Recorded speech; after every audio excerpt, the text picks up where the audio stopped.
का हुआ है, 2024 वाला एडिशन है यह। देखिए फ्रेंड्स, इसमें जो इंडियन नेशनल मूवमेंट में मॉडर्न हिस्ट्री का जो पोर्शन है ना, उसी को हम लोग कवर करेंगे और बिल्कुल चैप्टर वाइज सारे चैप्टर को मैं आपको कवर करवा दूंगा।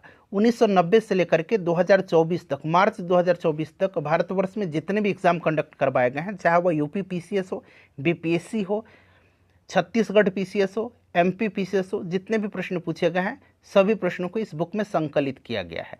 बड़ा ही इंपॉर्टेंट यह टॉपिक है और आज हम लोग गांधी जी और उनके जो आंदोलन हैं, जैसे कि खिलाफत आंदोलन, असहयोग आंदोलन, सविनय अवज्ञा आंदोलन, गांधी इरविन समझौता, पूना पैक्ट, व्यक्तिगत सत्याग्रह आंदोलन और भारत छोड़ो आंदोलन से संबंधित अब तक जितने भी प्रश्न पूछे गए हैं, सभी प्रश्नों को हम लोग आज इसी सेशन में, एक ही सेशन में डिस्कस करेंगे। यहाँ पर आप देख सकते हैं फ्रेंड्स, खिलाफत आंदोलन। चलिए शुरू करते हैं। एक बार सभी लोग सेशन को लाइक कर देंगे। देखिए फ्रेंड्स, पहला प्रश्न पढ़ेंगे कि निम्नलिखित में से किसने खिलाफत आंदोलन का प्रारंभ किया था। नीचे दिए गए कूट से सही उत्तर का चयन करिए। आंसर देखिए, सब लोगों को कमेंट करना है। इससे क्या होगा कि आपका रिवीजन होगा और काफ़ी लंबा सेशन होने वाला है। धैर्यपूर्वक इसको देखिएगा, यहाँ से 3-4 नंबर आपके पक्के हो जाएंगे। इस सेशन को बनाने में 5 से 6 घंटे का मेरा महत्वपूर्ण समय लगा हुआ है फ्रेंड्स, तो प्लीज़ सेशन को लाइक ज़रूर करें। देखिए, आपका एक लाइक ही हमें मोटिवेट करता है। यहाँ पर फ्रेंड्स सभी लोग ध्यान दीजिएगा। देखिए, खिलाफत आंदोलन भारत में मुख्यतः मुसलमानों द्वारा चलाया गया राजनीतिक धार्मिक आंदोलन था। इस आंदोलन का उद्देश्य तुर्की में खलीफा के पद की पुनः स्थापना करने के लिए अंग्रेजों पर दबाव बनाना था। खिलाफत आंदोलन प्रारंभ करने के लिए गठित खिलाफत कमेटी में शौकत अली, मोहम्मद अली, अबुल कलाम आज़ाद, हकीम अजमल खान, हसरत मोहानी और डॉक्टर अंसारी शामिल थे। उसके बाद देखिए, खिलाफत आंदोलन प्रारंभ करने का श्रेय मुख्यतः अली बंधुओं शौकत अली और मोहम्मद अली को दिया जाता है। और देखिए, हाजी शरियतुल्लाह, ठीक है ना, यहाँ पर देखिए शरियतुल्लाह दिया गया। हाजी शरियतुल्लाह 19वीं सदी के फरायजी आंदोलन के संस्थापक है, ठीक है ना, ये जो है फरायजी आंदोलन के संस्थापक हैं। तो अभी मैंने आपको बताया है, ध्यान से सुनिएगा।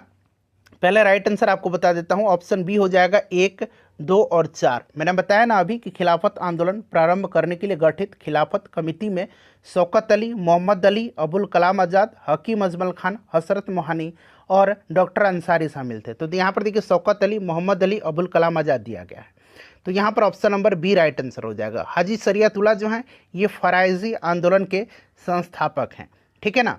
चलिए, यहाँ पर आप देख सकते हैं प्रत्येक प्रश्न के नीचे आपको लिखा मिल जाएगा कि यह प्रश्न जो है किस वर्ष पूछा गया है। आप देख सकते हैं यह यूपी लोअर सब प्री 2008 का क्वेश्चन है। अगर आप इसको कर लेते हैं तो यहाँ से आपके 3-4 नंबर पक्के हो जाएंगे। चलिए, दूसरा प्रश्न पढ़िएगा, बड़ा इंपॉर्टेंट है। खिलाफत आंदोलन के प्रमुख नेता निम्नलिखित में से कौन थे। खिलाफत आंदोलन के प्रमुख नेता निम्नलिखित में से कौन थे। तो अभी मैंने आपको नेताओं का नाम बताया था और यह भी बताया था कि खिलाफत आंदोलन प्रारंभ करने का श्रेय जो है मुख्यतः अली बंधुओं शौकत अली और मोहम्मद अली को दिया जाता है। तो यहाँ पर देखिए मौलाना मोहम्मद अली और शौकत अली दिया गया है। तो यहाँ पर option number A right answer हो जाएगा। यूपी पीसीएस प्री 2016 का क्वेश्चन है। चलिए, उसके बाद देखिएगा, हम लोग बिल्कुल आपको क्रम से कवर करेंगे, जैसे कि खिलाफत के बाद असहयोग आंदोलन को कवर करेंगे, फिर सविनय अवज्ञा आंदोलन, पूना पैक्ट, ठीक है ना, गांधी इरविन पैक्ट, सब कुछ हम लोग क्रम से कवर करेंगे। चलिए, अगला प्रश्न है कि खिलाफत आंदोलन के मुख्य उद्देश्य निम्नलिखित में से कौन कौन से थे। और यहाँ पर देखिए नीचे दिए गए कूटों में से सही उत्तर का चयन करके आपको बताना है। यहाँ पर कूट दिया गया है, अब पहले आप लोग इसको पढ़िए कि खिलाफत आंदोलन के मुख्य उद्देश्य निम्नलिखित में से कौन कौन से थे। चलिए, सब लोग इसका आंसर कमेंट करिएगा। देखिए फ्रेंड्स, भारत के मुसलमानों में ब्रिटिश विरोधी भावना उत्पन्न करना, ठीक है ना, तो एक तो ये बिल्कुल सही दिया गया है। और यहाँ पर आप देखेंगे तो चौथा है ऑटोमन साम्राज्य की रक्षा और खिलाफत का रक्षण, ठीक है ना। अभी मैंने बताया था कि भारत के मुसलमान तुर्की के सुल्तान को इस्लामी साम्राज्य का खलीफा मानते थे। प्रथम विश्व युद्ध में तुर्की मित्र देशों के विरुद्ध लड़ रहा था और युद्ध के समय ब्रिटिश राजनीतिज्ञों ने भारतीय मुसलमानों को वचन दिया था कि वे तुर्की साम्राज्य को किसी प्रकार समाप्त नहीं होने देंगे। लेकिन युद्ध समाप्त होने के बाद ब्रिटिश सरकार ने तुर्की साम्राज्य का विघटन कर दिया। भारतीय मुसलमान ब्रिटिश साम्राज्य से नफरत करने लगे और उन्होंने तुर्की के ऑटोमन साम्राज्य की रक्षा और खलीफा को बनाए रखने के लिए आंदोलन प्रारंभ किया था, ठीक है ना। तुर्की साम्राज्य के विभाजन के विरुद्ध शुरू हुए खिलाफत आंदोलन ने उस समय अधिक जोर पकड़ लिया जब इसमें गांधी जी सम्मिलित हुए थे। तो यहाँ पर ऑप्शन पहला और यहाँ पर चौथा ये आपका राइट आंसर हो जाएगा। तो याद रखिएगा पहला और चौथा देखिए कहाँ पर दिया गया है, ठीक है ना। तो यहाँ पर आप देखेंगे तो ऑप्शन नंबर डी में दिया गया है। कल वाले सेशन में हमने जो है इसी बुक का गांधी जी और उनका जो प्रारंभिक आंदोलन है, चंपारण सत्याग्रह वगैरह है, जितने भी प्रारंभिक आंदोलन है वो मैंने आपको कवर कराया हुआ था, उसको जरूर देख लीजिएगा, ठीक है ना। चलिए उसके बाद देखिएगा कि वर्ष 1919 में अखिल भारतीय खिलाफत सम्मेलन का अध्यक्ष किसे चुना गया था। वर्ष 1919 में अखिल भारतीय खिलाफत सम्मेलन का अध्यक्ष किसे चुना गया था, बताइए राइट आंसर इसका क्या हो जाएगा। तो फ्रेंड्स ये महात्मा गांधी जी को चुना गया था, ठीक है ना, महात्मा गांधी जी को चुना गया था। और गांधी जी क्या हुए कि जो खिलाफत आंदोलन था उसको हिंदू मुस्लिम एकता के रूप में, स्वर्णिम अवसर के रूप में देखा था, और जो आगे 100 वर्षों में भी नहीं प्राप्त हो सकता है, ठीक है ना। इस चीज़ को आप ध्यान रखिएगा। राइट आंसर यहाँ पर देखिए Mahatma Gandhi, option number A हो जाएगा, ठीक है। खिलाफत कमेटी के सम्मेलन में 24 नवंबर को 1919 में अध्यक्षता महात्मा गांधी जी को प्रदान किया गया था, ठीक है। चलिए नेक्स्ट क्वेश्चन कर लेंगे। अगला प्रश्न है कि महात्मा गांधी ने खिलाफत आंदोलन का समर्थन क्यों किया, बताइए राइट आंसर क्या हो जाएगा। राइट आंसर इसका क्या हो जाएगा, महात्मा गांधी जी ने खिलाफत आंदोलन का समर्थन क्यों किया। आप देख सकते हैं कि बीपीएससी का क्वेश्चन है, ठीक है ना। तो गांधी जी ने अंग्रेजों के खिलाफ अपने आंदोलन में भारतीय मुसलमानों का सहयोग प्राप्त करना चाहते थे, ठीक है ना। और उन्होंने खिलाफत आंदोलन के बारे में कहा भी है कि उन्होंने इसे हिंदू मुस्लिम एकता के एक ऐसे स्वर्णिम के अवसर के रूप में देखा जो आगे 100 वर्षों में भी प्राप्त नहीं हो सकता है। उसके अनुसार गांधी जी अंग्रेजों के विरुद्ध आंदोलन में भारतीय मुसलमानों का सहयोग प्राप्त करने के लिए खिलाफत आंदोलन का समर्थन किया था। तो ऑप्शन नंबर यहाँ पर बी राइट आंसर हो जाएगा। चलिए उसके बाद देखिए खिलाफत आंदोलन को समर्थन दिया था, खिलाफत आंदोलन को समर्थन दिया था, तो यहाँ पर देखेंगे गांधी जी ने, ठीक है ना। गांधी जी यहाँ पर राइट आंसर हो जाएगा, अभी हमने इसको कवर भी किया है। नेक्स्ट क्वेश्चन है किसने खिलाफत आंदोलन को हिंदुओं और मुसलमानों की एकता के एक ऐसे अवसर के रूप में देखा जो 100 वर्षों में भी पुनः प्रस्तुत नहीं होगा। बीपीएससी का क्वेश्चन है, जो भी मैं एक्सप्लेन करूंगा उसको भी ध्यानपूर्वक सुनिएगा। देखिए अभी मैंने एक्सप्लेनेशन में बताया था और यहाँ पर प्रश्न आपको देखने को मिल गया, तो बहुत ही आसान से आसान है, आप इसको आसानी से टिक कर देंगे, महात्मा गांधी राइट आंसर हो जाएगा। चलिए फ्रेंड्स उसके बाद अगला प्रश्न करेंगे कि निम्नलिखित में से किस एक ने खिलाफत आंदोलन के दौरान हाजिक उल मुल्क की पदवी त्याग दिया था, बताइए। देखिए इंपॉर्टेंट क्वेश्चन है, हो सकता है आपको पहली बार मिला हो। निम्नलिखित में से किस एक ने खिलाफत आंदोलन के दौरान, किस आंदोलन के दौरान, तो ये भी ध्यान रखना है, खिलाफत आंदोलन के दौरान हाजिक उल मुल्क की पदवी त्याग दिया था।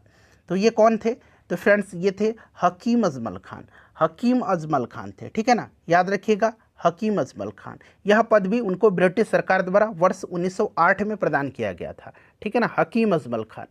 चलिए उसके बाद देखिएगा कि गांधी जी को किसने सावधान किया था कि मुस्लिम धार्मिक नेताओं और उनके अनुयायियों के कट्टरपन को प्रोत्साहित न करें। 2 बार ये प्रश्न पूछा गया, आप देख सकते हैं ये प्रश्न 2 बार पूछा जा चुका है। गांधी जी को किसने सावधान किया था कि मुस्लिम धार्मिक नेताओं और उनके अनुयायियों के कट्टरपन को प्रोत्साहित न करें। तो फ्रेंड्स देखिए मोहम्मद अली जिन्ना ने, ठीक है ना, मोहम्मद अली जिन्ना ने, जब वे राष्ट्रवादी थे उस समय मोहम्मद अली जिन्ना, उन्होंने खिलाफत आंदोलन को देश की स्वतंत्रता के आंदोलन से जोड़ने के विरोध भी किया था, उन्होंने ये विरोधी थे, ठीक है ना। और उन्होंने गांधी जी को राजनीतिक में धर्म को न लाने की सलाह भी दिया था।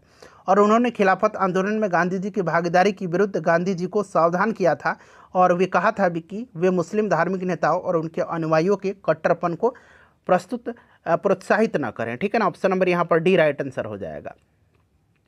अगला प्रश्न देखिएगा कि निम्नलिखित में से किसने महात्मा गांधी को खिलाफत आंदोलन में भागीदारी की वर्त्सना किया था, किसने किया था, बताइए। तो ये मोहम्मद अली जिन्ना ने ही किया था, अभी मैंने आपको बताया था, ठीक है ना, मोहम्मद अली जिन्ना ने किया था, क्लियर। जबकि मौलाना मोहम्मद अली, शौकत अली, अबुल कलाम आज़ाद, हकीम अजमल खान, हसरत मोहानी खिलाफत आंदोलन में गांधी जी के ये लोग प्रमुख सहयोगी थे।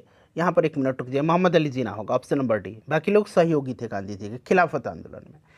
चलिए उसके बाद देखिएगा कि निम्नलिखित में से खिलाफत आंदोलन का परिणाम कौन था, खिलाफत आंदोलन का परिणाम कौन था निम्नलिखित में से, बताइए फ्रेंड्स। राइट आंसर इसका क्या होगा, तो देखिए गांधी जी ने खिलाफत आंदोलन को हिंदू मुस्लिम एकता का सुनहरा अवसर माना था और इस आंदोलन का परिणाम हिंदू मुस्लिम एकता के रूप में सामने आया, ठीक है ना। तो यहाँ पर राइट आंसर आपका ऑप्शन नंबर ए हो जाएगा, हिंदू मुस्लिम मतभेदों में कमी आई थी, ठीक है। चलिए उसके बाद नेक्स्ट क्वेश्चन है हमारा कि वह व्यक्ति जिसने 4 अप्रैल 1919 को दिल्ली की जामा मस्जिद के प्रवचन मंच से हिंदू मुस्लिम एकता पर भाषण दिया था, वे कौन थे? 4 अप्रैल 1919 को दिल्ली की जामा मस्जिद के प्रवचन मंच से हिंदू मुस्लिम एकता पर भाषण दिया था, वे कौन थे?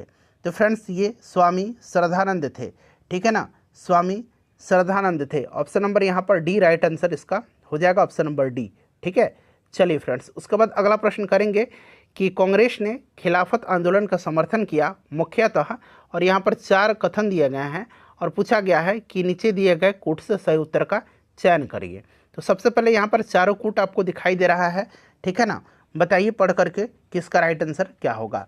सब लोग आंसर कमेंट करते चलिएगा फ्रेंड्स, इससे आपका रिवीजन होते चलेगा। देखिए, खलीफा की पुनः स्थापना के लिए, बिल्कुल तुर्की के खलीफा के पुनः स्थापना के लिए, और उसके बाद मुसलमानों की सहानुभूति प्राप्त करने के लिए। इसीलिए गांधी जी ने जो है कहा भी था, इसका अवसर पर मैंने आपको बताया भी था, खिलाफत आंदोलन मुस्लिम और हिंदू मुस्लिम एकता के रूप में इसको देखा गया था, ठीक है ना। तो पहला और यहाँ पर तीसरा राइट आंसर हो जाएगा, ठीक है, पहला और तीसरा ऑप्शन ए में दिया गया है। उसके बाद देखिएगा कि निम्नलिखित में से किस भारतीय नेता ने खिलाफत आंदोलन का समर्थन नहीं किया था? खिलाफत आंदोलन का समर्थन नहीं किया था, ठीक है ना, खिलाफत आंदोलन का समर्थन नहीं किया था, बताइएगा राइट आंसर इसका क्या हो जाएगा। मोहम्मद अली जिन्ना ने भी भर्त्सना किया था गांधी जी जब ये खिलाफत आंदोलन में भागीदारी लिए थे तो। और यहाँ पर पूछा गया है कि किस भारतीय नेता ने खिलाफत आंदोलन का समर्थन नहीं किया था, 2 बार ये प्रश्न पूछा जा चुका है। तो फ्रेंड्स राइट आंसर इसका मदन मोहन मालवीय हो जाएगा, ठीक है ना, मदन मोहन मालवीय राइट आंसर हो जाएगा। यहाँ पर option number B right answer हो जाएगा, ठीक है। खिलाफत आंदोलन में मदन मोहन मालवीय सम्मिलित नहीं हुए थे और उन्होंने इस आंदोलन में कांग्रेस की भागीदारी का विरोध भी किया था। चलो उसके बाद देखिएगा कि वर्ष 1920 की खिलाफत कमेटी की सभा जिसमें गांधी जी को असहयोग आंदोलन के नेतृत्व को संभालने का अनुरोध किया गया था, वह किस शहर में हुई थी? काफ़ी इंपॉर्टेंट क्वेश्चन है। वर्ष 1920 की खिलाफत कमेटी की सभा जिसने गांधी जी को असहयोग आंदोलन के नेतृत्व को संभालने का अनुरोध किया था, वह किस शहर में हुई थी? तो फ्रेंड्स यह शहर है इलाहाबाद, ठीक है ना, इलाहाबाद यहाँ पर राइट आंसर हो जाएगा, ऑप्शन नंबर सी, ठीक है, इलाहाबाद राइट आंसर हो जाएगा। गांधी जी ने 1920 में खिलाफत कमेटी को अंग्रेज हुकूमत के खिलाफ असहयोग आंदोलन छेड़ने की सलाह दिया था। जून 1920 में खिलाफत कमेटी ने इलाहाबाद में इस सलाह को स्वीकार किया और गांधी जी को आंदोलन की अगुवाई करने का अधिकार सौंपा, ठीक है, इस चीज़ को आप याद रखिएगा। सितंबर 1920 में, इंपॉर्टेंट मैं से आपको एक्सप्लेनेशन बता रहा हूँ, सितंबर 1920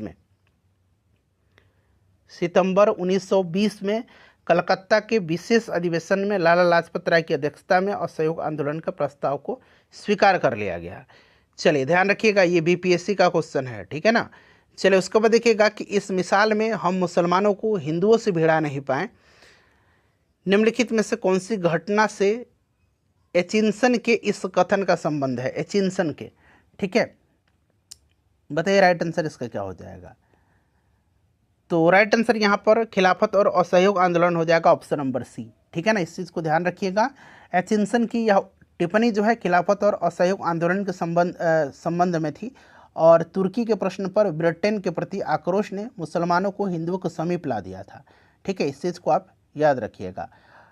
नेक्स्ट क्वेश्चन कर लेंगे। अगला प्रश्न है हमारा कि 1921 का मोपला आंदोलन शाखा थी। मोपला विद्रोह जो है पूछा जाता है कब हुआ था? 1921 में हुआ था। केरल प्रांत के मालाबार जिले के मोपला काश्तकारों के आंदोलन मुख्यतः लगान और बेदखली को लेकर के था। जमींदार जब चाहते थे उन्हें भूमि से बेदखल कर देते थे और जब चाहते थे मनमाना लगान वसूलते थे। दूसरी ओर वह खिलाफत आंदोलन में भी अपनी जड़ें जमाता रहा। हालात ये हो गए कि खिलाफत आंदोलन और काश्तकारों की बैठक में फ़र्क करना मुश्किल हो गया था और इस तरह से दोनों आंदोलन एक दूसरे के समीप आ गए, एक दूसरे में समाहित हो गए, ठीक है ना। तो यहाँ पर right answer option number A हो जाएगा। चलिए खिलाफत आंदोलन से संबंधित जितने भी प्रश्न पूछे गए थे वो अब कंप्लीट हो गए। अब हम लोग असहयोग आंदोलन से संबंधित जो प्रश्न पूछे गए हैं उनको हम लोग डिस्कस करेंगे।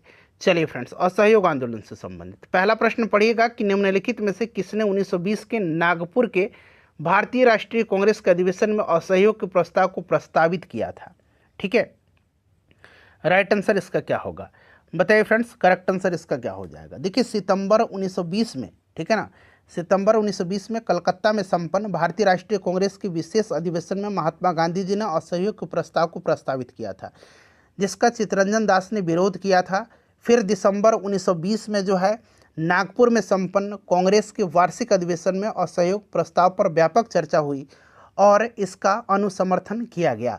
नागपुर अधिवेशन में जो है असहयोग प्रस्ताव चित्तरंजन दास ने ही प्रस्तावित किया था। इस चीज़ को भी आप ध्यान रखिएगा। ये जो मैंने एक्सप्लेनेशन बताया है बड़ा ही इंपॉर्टेंट है। ठीक है, ऑप्शन नंबर यहाँ पर ए राइट आंसर हो जाएगा, चित्तरंजन दास ने। ठीक है, चलिए उसके बाद देखिए भारतीय राष्ट्रीय कांग्रेस ने पहला असहयोग आंदोलन किस वर्ष में शुरू किया था? बताइए राइट आंसर क्या हो जाएगा, करेक्ट आंसर इसका क्या होगा? तो फ्रेंड्स देखिए ये आपका 1920 में होगा। वर्ष 1920 में कलकत्ता में कांग्रेस के विशेष अधिवेशन में पास हुए असहयोग संबंधी प्रस्ताव की दिसंबर 1920 में नागपुर में हुए कांग्रेस अधिवेशन में पुष्टि कर दी गई थी और असहयोग आंदोलन फाइनली 1 अगस्त 1920 से प्रारंभ हुआ था। 1 अगस्त 1920 से प्रारंभ हुआ था। ठीक है, इस चीज़ को आप ध्यान रखिएगा। चलिए नेक्स्ट क्वेश्चन है हमारा कि भारतीय राष्ट्रीय कांग्रेस ने असहयोग आंदोलन किस वर्ष प्रारंभ किया था? तो अभी मैंने आपको बताया था 1 अगस्त 1920 से। ठीक है ना, 1920 यहाँ पर राइट आंसर हो जाएगा। देखिए बीपीएससी में भी यह प्रश्न पूछा जा चुका है। नेक्स्ट क्वेश्चन है हमारा कि महात्मा गांधी द्वारा चलाया गया प्रथम जन आंदोलन कौन सा था? अब यहाँ पर जन आंदोलन पूछा गया। ठीक है ना, तो यहाँ पर जन आंदोलन जो था ना ये असहयोग आंदोलन नहीं था, जन आंदोलन था ये। क्लियर, इस चीज़ को आप याद रखिएगा। तो यहाँ पर ऑप्शन नंबर ए हो जाएगा, जन आंदोलन था। गांधी जी के नेतृत्व में पहला आंदोलन आपको पता है 1917 में चंपारण में हुआ था। ठीक है ना, चंपारण की में जो नील की खेती करने वाले किसान थे उन्हीं के समर्थन में किया गया था और यह गांधी जी का प्रथम किसान सत्याग्रह था। क्लियर ना, गांधी जी के नेतृत्व में किया जाने वाला पहला जन आंदोलन असहयोग आंदोलन को माना जाता है। तो इस चीज़ को आप ध्यान रखिएगा। चलिए खिलाफत के प्रश्न पर असहयोग आंदोलन कब शुरू हुआ? देखिए प्रश्न कितना बार रिपीट हुआ है, घुमा फिरा करके प्रश्न पूछा जा रहा है। ठीक है, इस चीज़ को आप ध्यान रखिएगा।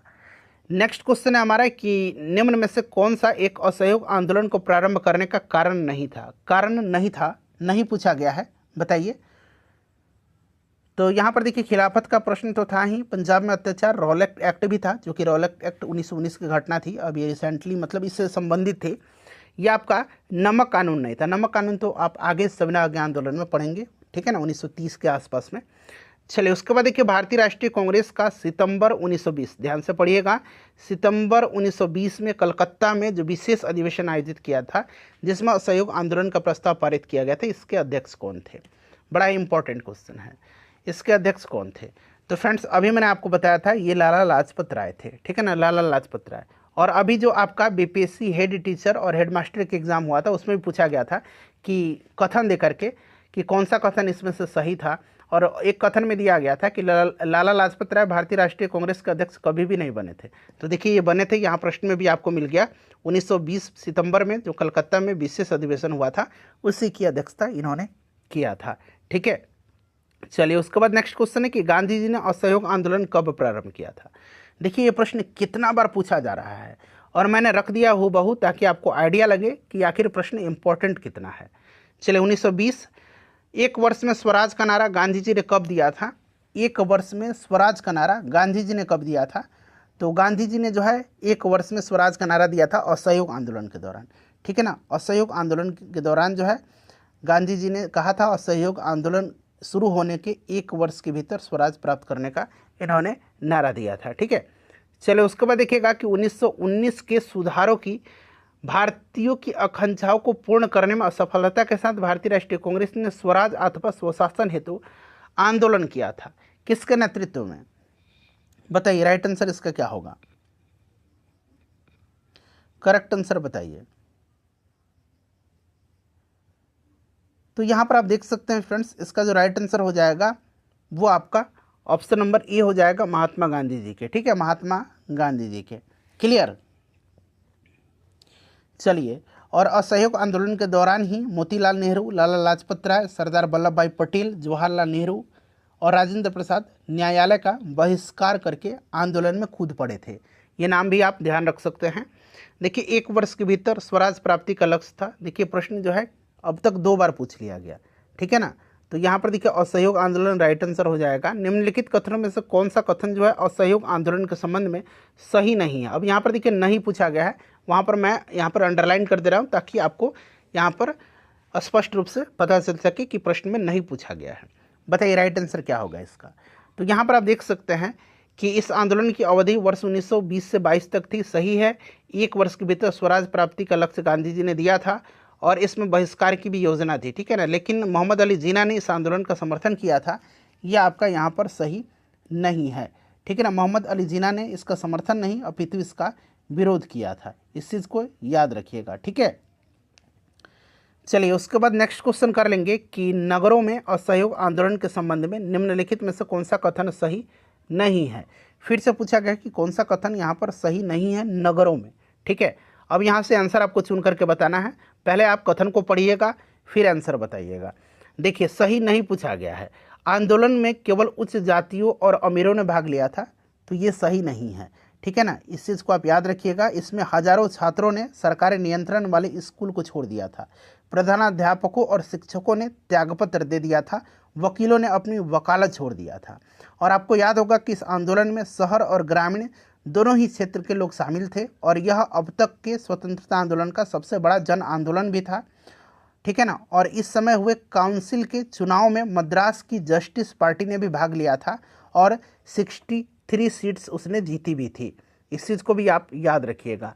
तो यहाँ पर ये वाला स्टेटमेंट तो गलत हो गया, तो एक तो ये सही हो गया क्योंकि सही नहीं है पूछा गया, तो ये गलत है इसीलिए सही है। उसके बाद चलिए उसके बाद देखिएगा कि मद्रास की जस्टिस पार्टी के द्वारा काउंसिल के चुनाव का बहिष्कार किया गया था। नहीं, अभी मैंने बताया था कि काउंसिल के चुनाव में मद्रास की जस्टिस पार्टी ने भाग लिया था और 63 सीटें जीती भी थी, तो ये वाला गलत हो गया, इसलिए ये तो सही है, गलत पूछा गया है, ठीक है ना। और हजारों छात्रों ने सरकारी नियंत्रण वाले स्कूल छोड़ दिया, ये सब मैंने बताया था कि इन्होंने भाग लिया था, छात्रों ने, प्रधानाध्यापकों ने, शिक्षकों ने, वकीलों ने, ठीक है ना। तो ये वाला तो सही हो गया, तो ये तो नहीं होगा। तो ऑप्शन 1 और 2 यहाँ पर राइट आंसर होगा, जो कि आप देख सकते हैं ऑप्शन नंबर ए में दिया गया है। ये बीपीएससी का क्वेश्चन है, ठीक है ना। चले उसके बाद देखिएगा कि गांधी जी ने असहयोग आंदोलन में लोगों को शराब से परहेज करने का आग्रह किया, फलस्वरूप सरकार के राजस्व में भारी गिरावट आई थी, भारी कमी आई थी। एक प्रदेश की सरकार ने लोगों को फिर से शराब पीने को प्रेरित करने के लिए प्रमुख व्यक्तियों की एक सूची प्रसारित किया जो शराब पीते थे, उस प्रदेश का नाम बताना है आपको। तो बताइए राइट आंसर क्या हो जाएगा, इसका करेक्ट आंसर क्या हो जाएगा। तो फ्रेंड्स ये आपका कौन था, तो ये बिहार था। और देखिए ये जो सूची जो है यहाँ पर आप देख सकते हैं, व्यक्तियों की सूची प्रसारित किया था सरकार ने लोगों को फिर से शराब पीने के लिए प्रोत्साहित करने के लिए। इस सूची में Sikandar, Julius Caesar, Napoleon, Shakespeare ये सब शामिल था, ठीक है ना। तो यहाँ पर बिहार राइट आंसर हो जाएगा। चलिए उसके बाद देखिए नीचे दिए गए कथन पर जो है आपको असहयोग आंदोलन से संबंधित कथन दिया गया है और बताना है इसमें से आपको आंसर चुन करके, ठीक है ना। देखिए कांग्रेस सर्वप्रथम जन आंदोलन बनी थी, तो ये बिल्कुल जन आंदोलन बनी थी, पहला जन आंदोलन था। उसके बाद देखिए हिंदू मुस्लिम एकता में भी वृद्धि हुई थी, ठीक है।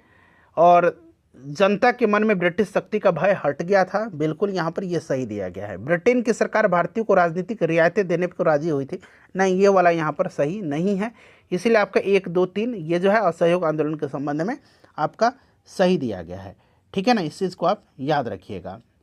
चलिए नेक्स्ट क्वेश्चन कर लेंगे। अगला प्रश्न है हमारा कि देखिए ब्रिटिश सरकार ने महात्मा गांधी जी को जो उपाधि दी थी और जिसे उन्होंने असहयोग आंदोलन में वापस कर दिया था, वह उपाधि कौन सी थी। 2 बार ये प्रश्न पूछा गया है, बताइए फ्रेंड्स राइट आंसर क्या हो जाएगा। तो देखिए फ्रेंड्स जिस समय गांधी जी भारत आए हुए थे 1915 में, ये दक्षिण अफ्रीका से भारत लौटे थे, उस समय प्रथम विश्व युद्ध चल रहा था और उन्होंने सरकार के युद्ध प्रयासों में मदद किया था, जिसके लिए सरकार ने उन्हें कैसर हिंद की उपाधि से सम्मानित किया था, ठीक है ना। कैसर हिंद की उपाधि से सम्मानित किया था, तो इस चीज़ को आप याद रखिए, कैसर हिंद हो जाएगा। चलिए उसके बाद देखिएगा कि निम्नलिखित में से किसने असहयोग आंदोलन के दौरान अपनी वकालत छोड़ दिया था। किसने जो है असहयोग आंदोलन के दौरान अपनी वकालत छोड़ दिया था। यूपीपीसीएस का क्वेश्चन है, बट बीपीएससी में भी इस तरह का प्रश्न पूछा जा चुका है।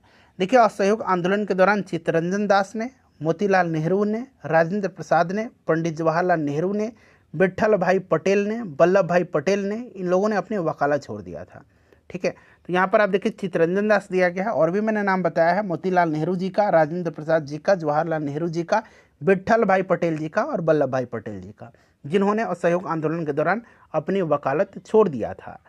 चलिए भारतीय स्वतंत्रता संग्राम के बारे में निम्नलिखित में से कौन सा कथन जो है सही नहीं है।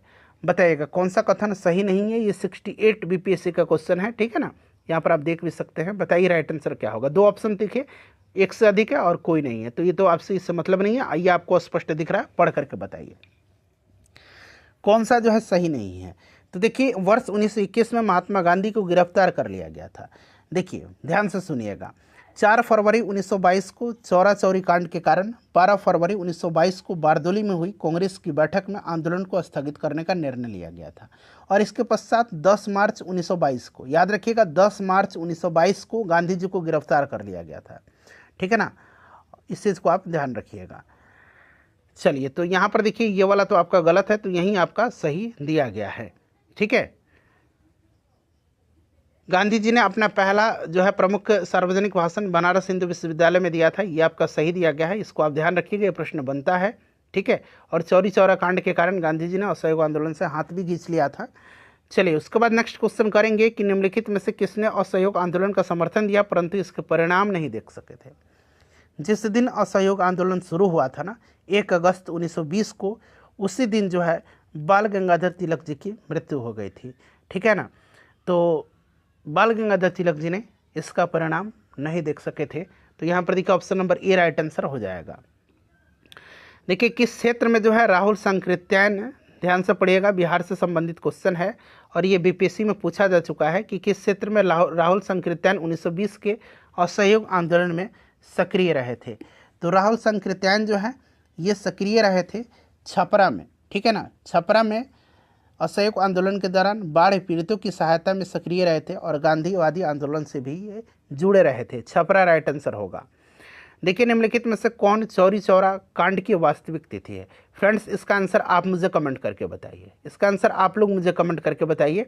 और देखिए प्रश्न जो है कितना इंपॉर्टेंट है, 2 बार पूछा जा चुका है, ठीक है। फटाफट इसका आप लोग आंसर कमेंट करके बताइए राइट आंसर क्या हो जाएगा। देखिए चौरा चौरी कांड की बात करें तो आपको याद होगा कि गोरखपुर जिले में चौरा चौरी जो है आपका चौरी चौरा नामक स्थान है, वहाँ पर किसानों के एक जुलूस पर गोली चलाए जाने के कारण क्रोधित भीड़ ने थाने में आग लगा दिया था, ठीक है ना। वहाँ पर कुछ सिपाहियों की मृत्यु हो गई थी और इसी घटना को जो है इतिहास में चौरी चौरा कांड के नाम से जाना जाता है। इसके बाद गांधी जी काफ़ी क्षुब्ध हो गए, दुखी हो गए, जिसके कारण उन्होंने असहयोग आंदोलन को स्थगित भी करने का निर्णय लिया था।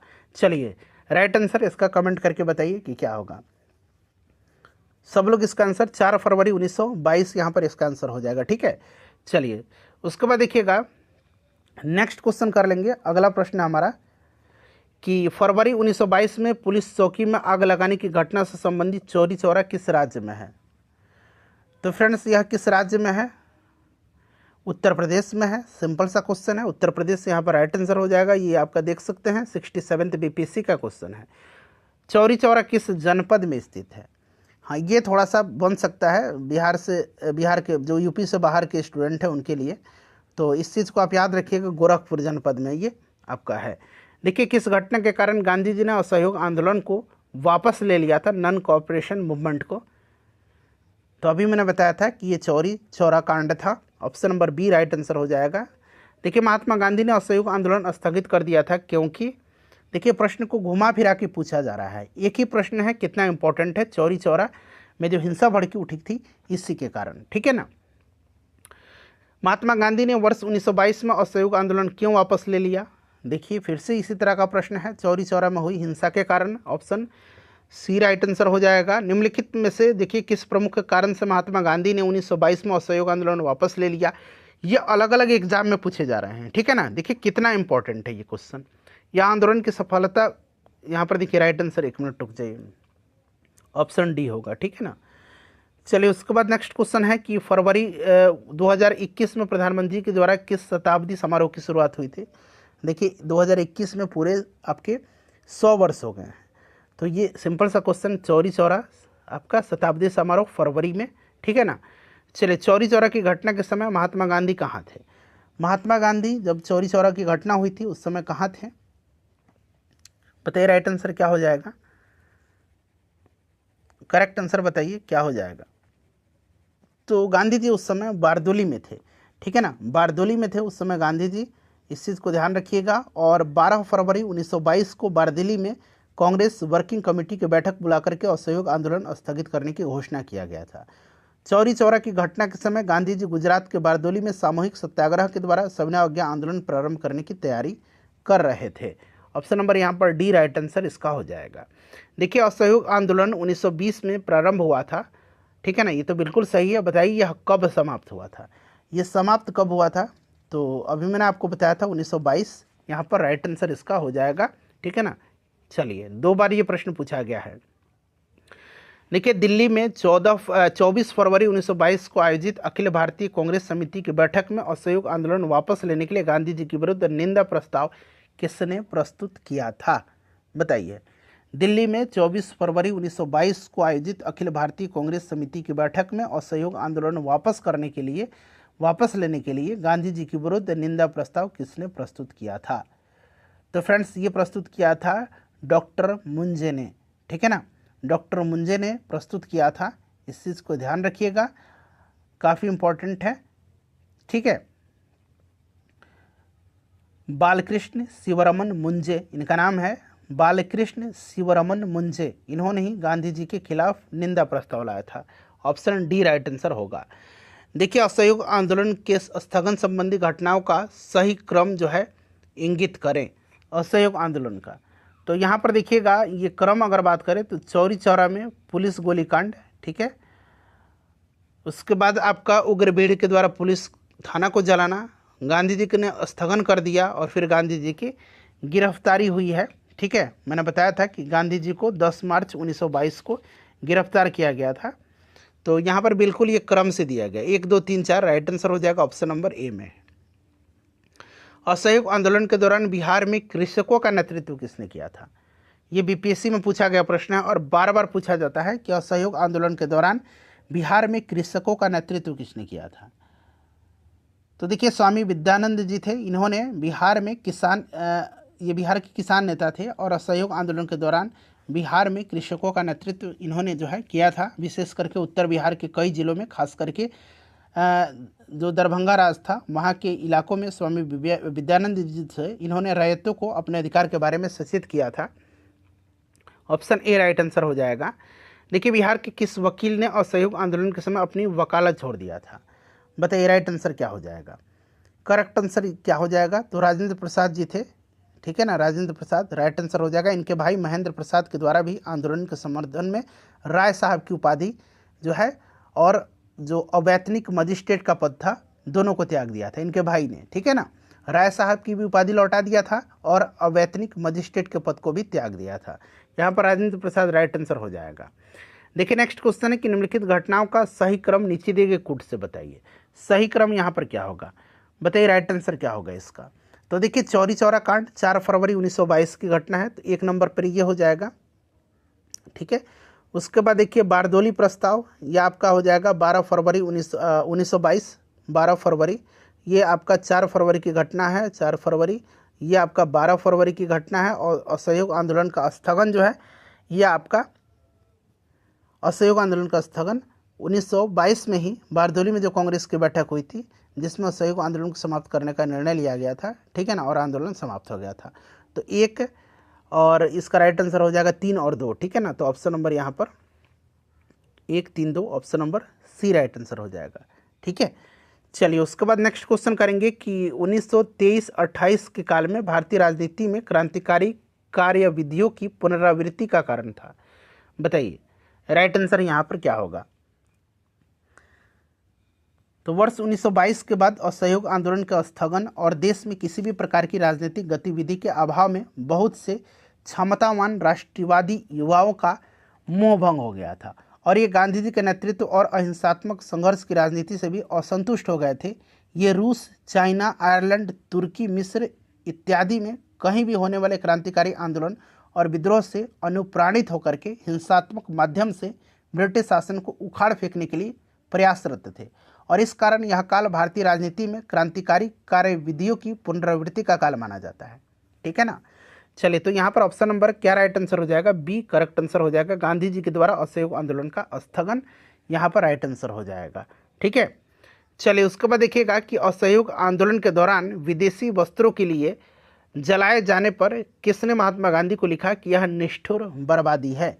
बताइए, रविन्द्रनाथ टैगोर जी ने लिखा था। रविन्द्रनाथ टैगोर जी ने आंदोलन एवं विरोध प्रदर्शन के विपरीत रचनात्मक कार्यक्रम को विशेष महत्व प्रदान किया था, जिसके कारण उन्होंने विदेशी वस्त्रों की होली जलाने के विपरीत गांधी जी को रचनात्मक कार्यक्रम अपनाने की बात अपने पत्र में कही थी।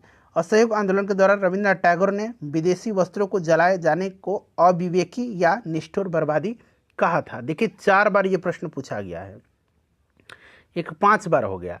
निम्नलिखित में से किसने असहयोग आंदोलन के दौरान विदेशी वस्त्रों को जलाए जाने का विरोध किया था? तो रविन्द्रनाथ टैगोर हैं।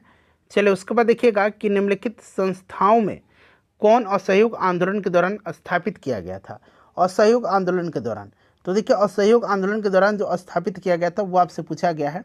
तो देखिए फ्रेंड्स, असहयोग आंदोलन के दौरान काशी विद्यापीठ बनारस में वर्ष 1921 में, ठीक है ना, बनारस में काशी विद्यापीठ बनारस में वर्ष 1921 में स्थापित हुआ। गुजरात विद्यापीठ अहमदाबाद में 1920 में, जामिया मिलिया इस्लामिया अलीगढ़ में 1920 में, जो बाद में दिल्ली ले जाया गया था, यह स्थापित हुआ था, ठीक है ना। तो यहाँ पर देखेंगे तो आपका काशी विद्यापीठ, गुजरात विद्यापीठ, उसके बाद देखिए आपका जामिया मिलिया इस्लामिया है, ठीक है ना, इस चीज़ को आप याद रखिएगा। और तो यहाँ पर देखिए आंसर क्या हो जाएगा, 1, 2 और 3 राइट आंसर हो जाएगा। काशी हिंदू विश्वविद्यालय ये 1916 में जो है स्थापित किया गया था, इस चीज़ को आप याद रखिएगा, मदन मोहन मालवीय जी के द्वारा। बिहार विद्यापीठ का भी स्थापना किया गया था असहयोग आंदोलन के दौरान ही, ठीक है, इस चीज़ को याद रखिएगा। चलिए, असहयोग आंदोलन के दौरान किसने बिहार में किसानों की अगुवाई किया था? तो ये अभी मैंने आपको बताया भी था, और ये प्रश्न देखिए फिर से पूछ भी लिया गया है। 2019 में पूछा गया था, अब देखिए 2022 में पूछ लिया गया। स्वामी विद्यानंद जी थे, ठीक है ना। चलिए उसके बाद देखिएगा कि 1921-22 में असहयोग आंदोलन के मुख्य प्रतिफल क्या था, बताइए। तो ये हिंदू मुस्लिम एकता था, जैसे मैंने आपको खिलाफत आंदोलन के दौरान ही बताया था, हिंदू मुस्लिम एकता राइट आंसर हो जाएगा। देखिए ईवी रामास्वामी नायकर के संबंध में निम्नलिखित कथनों में से कौन सा सही है? ईवी रामास्वामी नायकर के संबंध में बताएंगे, इसका राइट आंसर फ्रेंड्स क्या होगा? तो देखिए यहाँ पर उन्होंने असहयोग आंदोलन में हिस्सा लिया था, सही है, और उन्होंने वर्ष 1925 में कांग्रेस भी छोड़ दिया था, ये भी आपका सही है, ठीक है। क्यों छोड़ दिया था? क्योंकि उनका मानना था कि पार्टी ने अपने नेतृत्व में गैर ब्राह्मणों की उपेक्षा की है, ठीक है ना। केरल में जो वायकम नामक गांव था, जहां पर आपने वायकम सत्याग्रह पढ़ा हुआ था, ठीक है ना, वहां पर मंदिर प्रवेश को लेकर के आंदोलन आरंभ हुआ था, और इस आंदोलन में ईवी रामास्वामी नायकर, केपी केशव मेनन और टीके माधवन, के केल्पम, 4 नाम याद रखिएगा। ईवी रामास्वामी नायकर यहाँ पर आप देख सकते हैं, उसके बाद केपी केशव मेनन, टीके माधवन और के केल्पम, इन्होंने भाग लिया था, ठीक है ना। तो ये पहला और दूसरा दोनों सही है, तो 1 और 2 दोनों राइट आंसर यहाँ पर हो जाएगा। 2023 में ये प्रश्न पूछा गया है। निम्नलिखित में से देखिए आपका इसमें सुमेलित नहीं है। 1885 में भारतीय राष्ट्रीय कांग्रेस की स्थापना, सही है। बंगाल का विभाजन 1905 सही है। 1909 मार्लिमेंटो सुधार। 1930 असहयोग आंदोलन गलत है। 1920 होगा ना, ठीक है। चलिए फिर से देखिए उसी तरह का प्रश्न है, मिलाना है आपको। तो यहाँ पर देखिएगा 1940 भारतीय राष्ट्रीय कांग्रेस का लाहौर अधिवेशन सुमेलित है, ये पूछा गया, गलत हो गया। उसके बाद देखिएगा भगत सिंह, सुखदेव और राजगुरु को फांसी 23 मार्च 1931 को हुआ था, ये 1931 सही दिया गया है। असहयोग आंदोलन 1 अगस्त 1920 सही नहीं है, जो कि 1921 लिखा गया है। रॉलेट सत्याग्रह 1919 होगा, तो ये 1920 लिखा गया, ये सब गलत है, ये वाला सही है, ठीक है ना। सही सुमेलित कौन है, ये पूछा गया है। चलिए निम्नलिखित वक्तव्यों पर विचार करना है और सही आंसर आपको कोट में से चुन करके बताना है। चलिए कथन ए में करें कि महात्मा गांधी द्वारा 1922 में असहयोग आंदोलन स्थगित कर दिया गया था और इस स्थगन का CR दास और मोतीलाल नेहरू ने विरोध किया था। तो देखिए यहाँ पर जो है आपका पूछा गया है कि ए और आर दोनों सही हैं और आर एक की सही व्याख्या करता है, तो ये वाला नहीं होगा। ए और आर दोनों सही तो जरूर हैं, परंतु आर ए की सही व्याख्या नहीं है। ध्यान रखिएगा ए और आर दोनों सही हैं, लेकिन यहाँ पर आर ए की सही व्याख्या नहीं कर रहा है, ठीक है। इस चीज़ को आप याद रखिएगा। चलिए अब हम लोग अगला प्रश्न करेंगे। नेक्स्ट क्वेश्चन है हमारा कि असहयोग आंदोलन के दौरान किसने पटना कॉलेज छोड़ा जबकि उनकी परीक्षा में केवल 20 दिन ही बचे थे? तो ये कोई और नहीं था। कौन थे भाई? तो ये जयप्रकाश नारायण जी थे, जिन्होंने असहयोग आंदोलन के दौरान पटना कॉलेज छोड़ दिया। मात्र 20 दिन थे उनकी एग्ज़ाम में, ठीक है ना। चलिए और उसके बाद जो है इन्होंने कांग्रेस के द्वारा संचालित बिहार विद्यापीठ में प्रवेश लिया था। ठीक है, चलिए निम्नलिखित में से किसने असहयोग आंदोलन विरोधी सभा की स्थापना किया था? असहयोग आंदोलन विरोधी सभा का स्थापना, तो देखिए ये स्थापना किन्होंने किया था, तो नाम याद रखेंगे पुरुषोत्तम दास ठाकुर दास। यहाँ जमुना दास ठाकुर दास नहीं, पुरुषोत्तम दास ठाकुर दास। ठीक है ना, यहाँ मैं लिख देता हूँ थोड़ा सा, पुरुषोत्तम दास ठाकुर दास। ठीक है ना, ये टाइटल गलत हो गया, जमुना दास द्वारका दास, जमुना दास द्वारका दास होगा यहाँ पर, इसलिए यहाँ पर आंसर में कोई भी आंसर नहीं माना गया है। ठीक है ना, तो ये जमुना दास द्वारका दास रहता तो ऑप्शन ए राइट आंसर होता। ठीक है, पुरुषोत्तम दास ठाकुर दास, जमुना दास द्वारका दास, कावस जी जहांगीर, कावस जी जहांगीर, फिरोज सेठना और शीतलवाड़, इन सब उद्योगपति वर्ग के लोगों ने मिलकर के 1920 में असहयोग आंदोलन विरोधी सभा की स्थापना किया था। ठीक है ना, चलिए उसके बाद अब आ गया अगला चैप्टर, सविनय अवज्ञा आंदोलन। ठीक है ना, सविनय अवज्ञा आंदोलन याद रखिएगा, सविनय अवज्ञा आंदोलन बड़ा ही इंपॉर्टेंट टॉपिक है। स्टार्ट कब हुआ था सविनय अवज्ञा आंदोलन, बताइए, कुछ लोग कमेंट करके बताइए राइट आंसर इसका क्या होगा जो मैं प्रश्न पूछ रहा हूँ आपसे, सविनय अवज्ञा आंदोलन। तो सविनय अवज्ञा आंदोलन जो है ये स्टार्ट हुआ था 6 अप्रैल 1930 को। ठीक है ना, जो दांडी मार्च गांधी जी ने किया था 12 मार्च 1930 को साबरमती आश्रम से उन्होंने स्टार्ट किया था, और अपने अनुयायियों के साथ ये 6 अप्रैल 1930 को दांडी में सांकेतिक रूप से नमक कानून भंग किया था, और इसके साथ ही नमक सत्याग्रह नमक जो भंग किया था, नमक कानून, सविनय अवज्ञा आंदोलन स्टार्ट हुआ था। ठीक है ना, चलिए प्रश्न पढ़िएगा। देखिए, किस कांग्रेस सत्र में कार्यकारिणी कमेटी को सविनय अवज्ञा आंदोलन प्रारंभ करने का अधिकार दिया गया था? इंपॉर्टेंट क्वेश्चन है, सारे के सारे क्वेश्चन इंपॉर्टेंट हैं क्योंकि ऑलरेडी पूछे जा चुके हैं। किस कांग्रेस सत्र में कार्यकारिणी कमेटी को सविनय अवज्ञा आंदोलन प्रारंभ करने का अधिकार दिया गया था? तो ये वर्ष 1929 में जो लाहौर कांग्रेस अधिवेशन हुआ था, उसी में कांग्रेस कार्यकारिणी को सविनय अवज्ञा आंदोलन शुरू करने का अधिकार दिया गया। फरवरी 1930 में साबरमती आश्रम में हुई कांग्रेस कार्यकारिणी की दूसरी बैठक में महात्मा गांधी को इस आंदोलन का नेतृत्व सौंपा गया था। ठीक है ना, वैसे 1929 के लाहौर में जो कांग्रेस अधिवेशन हुआ था, उसी में कांग्रेस कार्यकारिणी को सविनय अवज्ञा आंदोलन शुरू करने का अधिकार दिया गया था। बट फरवरी 1930 में साबरमती आश्रम में हुई कांग्रेस कार्यकारिणी की दूसरी जो बैठक हुई थी, उसमें महात्मा गांधी को इस आंदोलन का नेतृत्व सौंपा गया था। दांडी यात्रा के साथ निम्नलिखित में से क्या प्रारंभ हुआ, बताइए? तो दांडी यात्रा के साथ ऑब्वियसली प्रारंभ क्या हुआ था, ध्यान से सुनिएगा, 12 मार्च 1930, ये डेट आप याद रखेंगे। ठीक है, अपने 78 अनुयायियों के साथ गांधी जी दांडी मार्च शुरू किए थे साबरमती आश्रम से 6 अप्रैल 1930 को।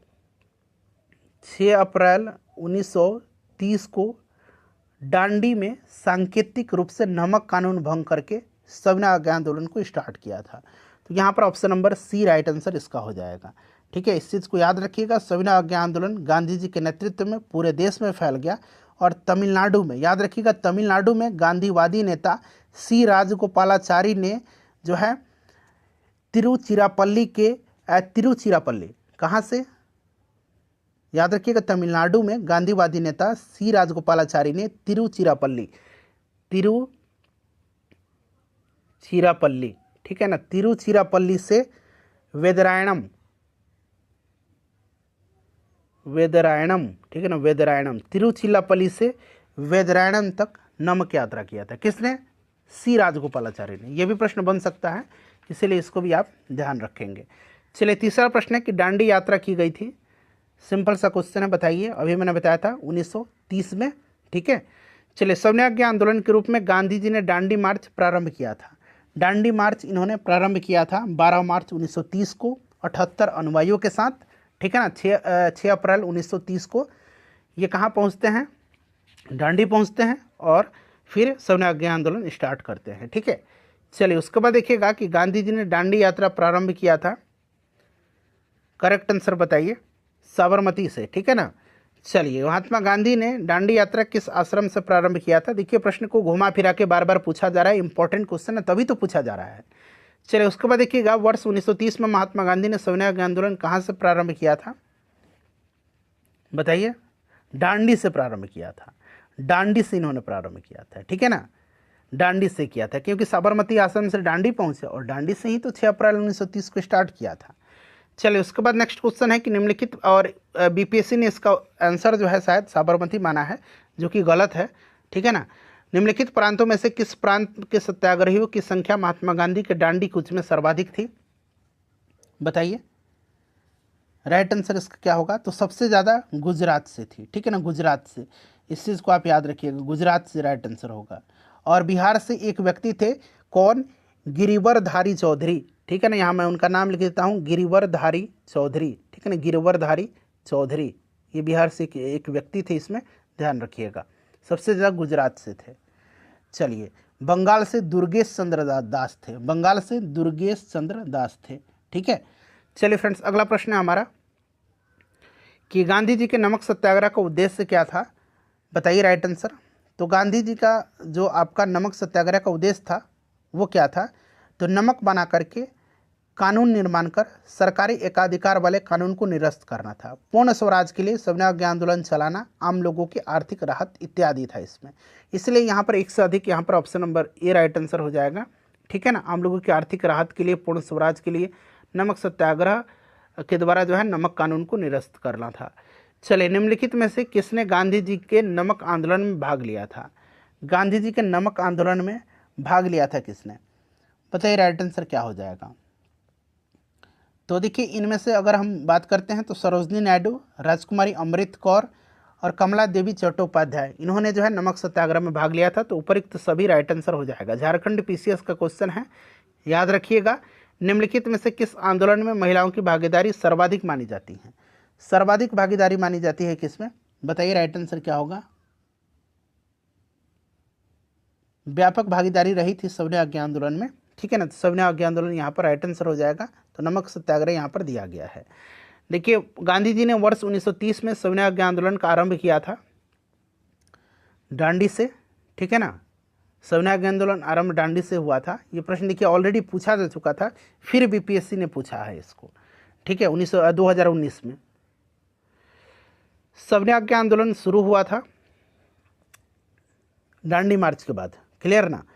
चलिए डांडी मार्च शुरू किया गया था, डांडी मार्च शुरू किया गया था तो फ्रेंड्स नमक कानून तोड़ने के लिए। चलिए उसके बाद देखिए ऐतिहासिक डांडी मार्च का संबंध है नमक कानून तोड़ने के लिए। देखिए प्रश्न कितना इंपॉर्टेंट है। डांडी यात्रा कितने दिन तक चली थी, तो फ्रेंड्स याद रखेंगे 24 दिनों तक चली थी, ठीक है ना, याद रखिएगा। 12 मार्च 1930 से 6 अप्रैल 1930 तक, ठीक है। चलिए उसके बाद देखिए सबसे पहले कौन सी घटना घटी थी इसमें से, डांडी मार्च 12 मार्च 1930 की घटना है ना, मैंने आपको बताया था अभी। भारत छोड़ आंदोलन 1942 की घटना है। साइमन कमीशन का आगमन यह आपका कब है, 3 फरवरी 1928 की घटना है। गांधी यूनियन पैक्ट जो है ये 5 मार्च 1931 की घटना है। तो सबसे पहले कौन सी घटना है, तो ये डांडी मार्च होगा। चलिए नहीं, डांडी मार्च क्यों होगा, यहाँ पर देखिए साइमन कमीशन का आगमन होगा ना 1928। चलिए ऑप्शन सी बनाइएगा यहाँ पर, ऑप्शन सी राइट आंसर होगा। चलिए भारतीय इतिहास में 6 अप्रैल 1930 की तिथि जानी जाती है, 6 अप्रैल 1930 की तिथि। तो 6 अप्रैल 1930 को महात्मा गांधी के द्वारा, बताइए, नहीं, महात्मा गांधी द्वारा डांडी मार्च हेतु 6 अप्रैल 1930 को गांधी जी ने डांडी में जो है नमक बना करके नमक कानून को तोड़ा था और सविनय अवज्ञा आंदोलन स्टार्ट हुआ था डांडी मार्च के हेतु, मतलब डांडी मार्च से ही तो संबंधित है, ठीक है ना। चलिए उसके बाद नेक्स्ट क्वेश्चन है, कथन दिया गया है और कारण दिया गया है। राइट आंसर आपको चुन करके बताने हैं। महात्मा गांधी द्वारा नमक आंदोलन वर्ष 1930 में चलाया गया था, सही है। और गांधी जी का उद्देश्य गरीबों को नमक मुफ्त उपलब्ध हो। तो यहाँ पर देखेंगे इसमें से राइट आंसर आपका ये सही है, परंतु आर जो है ये गलत दिया गया है, ठीक है ना। और ब्रिटिश सरकार के प्रति ये अवज्ञा अपनाई गई थी और आंदोलन शुरू से पहले गांधी जी ने वायसराय इरविन के साथ जो है 11 मांगे रखी थी, जिसमें नमक कर और नमक पर सरकारी एकाधिकार की समाप्ति की मांग की गई थी, न कि गरीबों को मुफ्त में नमक उपलब्ध कराने की। इसीलिए यहाँ पर जो है दूसरा स्टेटमेंट गलत है, पहला सही दिया गया। इसीलिए कथन ए सही है लेकिन आर गलत दिया गया है। देखिए सविनय अवज्ञा आंदोलन के संदर्भ में निम्नलिखित कथनों में से कौन सा यहाँ पर सही दिया गया है, ठीक है। कौन सा कथन यहाँ पर आपसे पूछा गया है कि सही दिया गया है, बताइए। तो यहाँ पर ध्यान दीजिएगा, महात्मा गांधी को नमक कानून तोड़ने के विरुद्ध में सजा नहीं दी गई थी। लेकिन नमक कानून का इन्होंने उल्लंघन किया था और महात्मा गांधी को नमक कानून तोड़ने के विरोध में ब्रिटिश सरकार के द्वारा गिरफ्तार करके यरबड़ा जेल भेज दिया गया था। तो ये तो पहला ही जो है गलत हो गया। मदन मोहन मालवीय, देवदास गांधी और के एम मुंशी को नमक कानून तोड़ने पर सज़ा दी गई थी, ठीक है ना। तो यहाँ पर जो है नमक कानून तोड़ने पर ब्रिटिश सरकार के द्वारा मदन मोहन मालवीय, देवदास गांधी और के एम मुंशी को भी सज़ा दिया गया था। तो ये आपका सही है। तो सही केवल दूसरा है, ठीक है ना। इस चीज़ को आप याद रखिएगा, केवल 2 राइट आंसर होगा इसका। चलिए, शक्ति के विरुद्ध अधिकार की इस लड़ाई में मैं विश्व की सहानुभूति चाहता हूं, यह कथन किससे संबंध है? बताइए राइट आंसर क्या हो जाएगा। तो ये आपका राइट आंसर गांधी जी की दांडी यात्रा से संबंधित है, ठीक है ना। और उन्होंने दांडी में आए जितने भी विदेशी और देसी पत्रकार थे उन्हीं को संबोधित करते हुए गांधी जी ने शक्ति के विरुद्ध अधिकार की इस लड़ाई में मैं विश्व की सहानुभूति चाहता हूं, ये कहा था। चलिए, गांधी जी के दांडी मार्च के संबंध में निम्नलिखित में से कौन सा कथन असत्य है, यानी कि गलत कथन दिया गया है, ये आपसे पूछा गया, बताइए।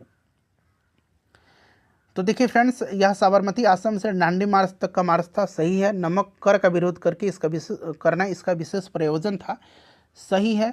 और देखिए, गांधी जी ने दांडी में समुद्र तट पर नमक कानून का उल्लंघन करके सविनय अवज्ञा आंदोलन आरंभ करने का निश्चय किया और नमक को इस आंदोलन का एक प्रमुख मुद्दा बनाया गया, क्योंकि सरकार ने इसे आवश्यक वस्तु की बिक्री को नियंत्रण कर रखा था और उस पर करारोपण किया था, ठीक है ना। तो समुद्र के किनारे पहुंच करके गांधी जी ने नमक बनाया था, ठीक है। तो वे दांडी पहुंचे थे और 1930 में एक मुट्ठी नमक हाथ में लेकर के सविनय अवज्ञा आंदोलन का श्रीगणेश किया था, नमक बनाया था, ये गलत दिया गया है, ठीक है ना। और यह पूरी तरह से पैदल मार्च था, सही है। तो ऑप्शन सी यहाँ पर जो है असत्य दिया गया है, क्लियर। चलिए, नेक्स्ट क्वेश्चन कर लेंगे कि निम्नलिखित में से कौन सा कथन महात्मा गांधी जी की दांडी यात्रा के विषय में असत्य है, गलत दिया गया है। तो शुरुआत इसकी 12 मार्च 1930 को हुई थी, याद है ना आपको। 12 मार्च 1930 की पूर्णतः पैदल यात्रा थी। साबरमती आश्रम से इसका आरंभ होकर के समापन दांडी में हुआ था। साबरमती आश्रम से शुरू समूची यात्रा 24 दिन तक पूरी हुई थी, सही है। 12 मार्च 1930 को हुई थी, ये वाला गलत दिया गया है। यहाँ 15 मार्च दिया गया, जो कि गलत है। ऑप्शन डी राइट आंसर हो जाएगा, यही असत्य है। चलिए, नमक सत्याग्रह के समय गांधी जी के गिरफ्तार हो जाने के बाद आंदोलन के नेता के रूप में उनका स्थान किसने लिया, बताएंगे। राइट आंसर क्या हो जाएगा। तो देखिए, गांधी जी ने अपने सहयोगियों के साथ साबरमती आश्रम से जो है, ये सब मैंने आपको बता दिया था, मैं इसका आंसर बताता हूँ। अब्बास तैयब जी के हाथों में आया था, ठीक है ना।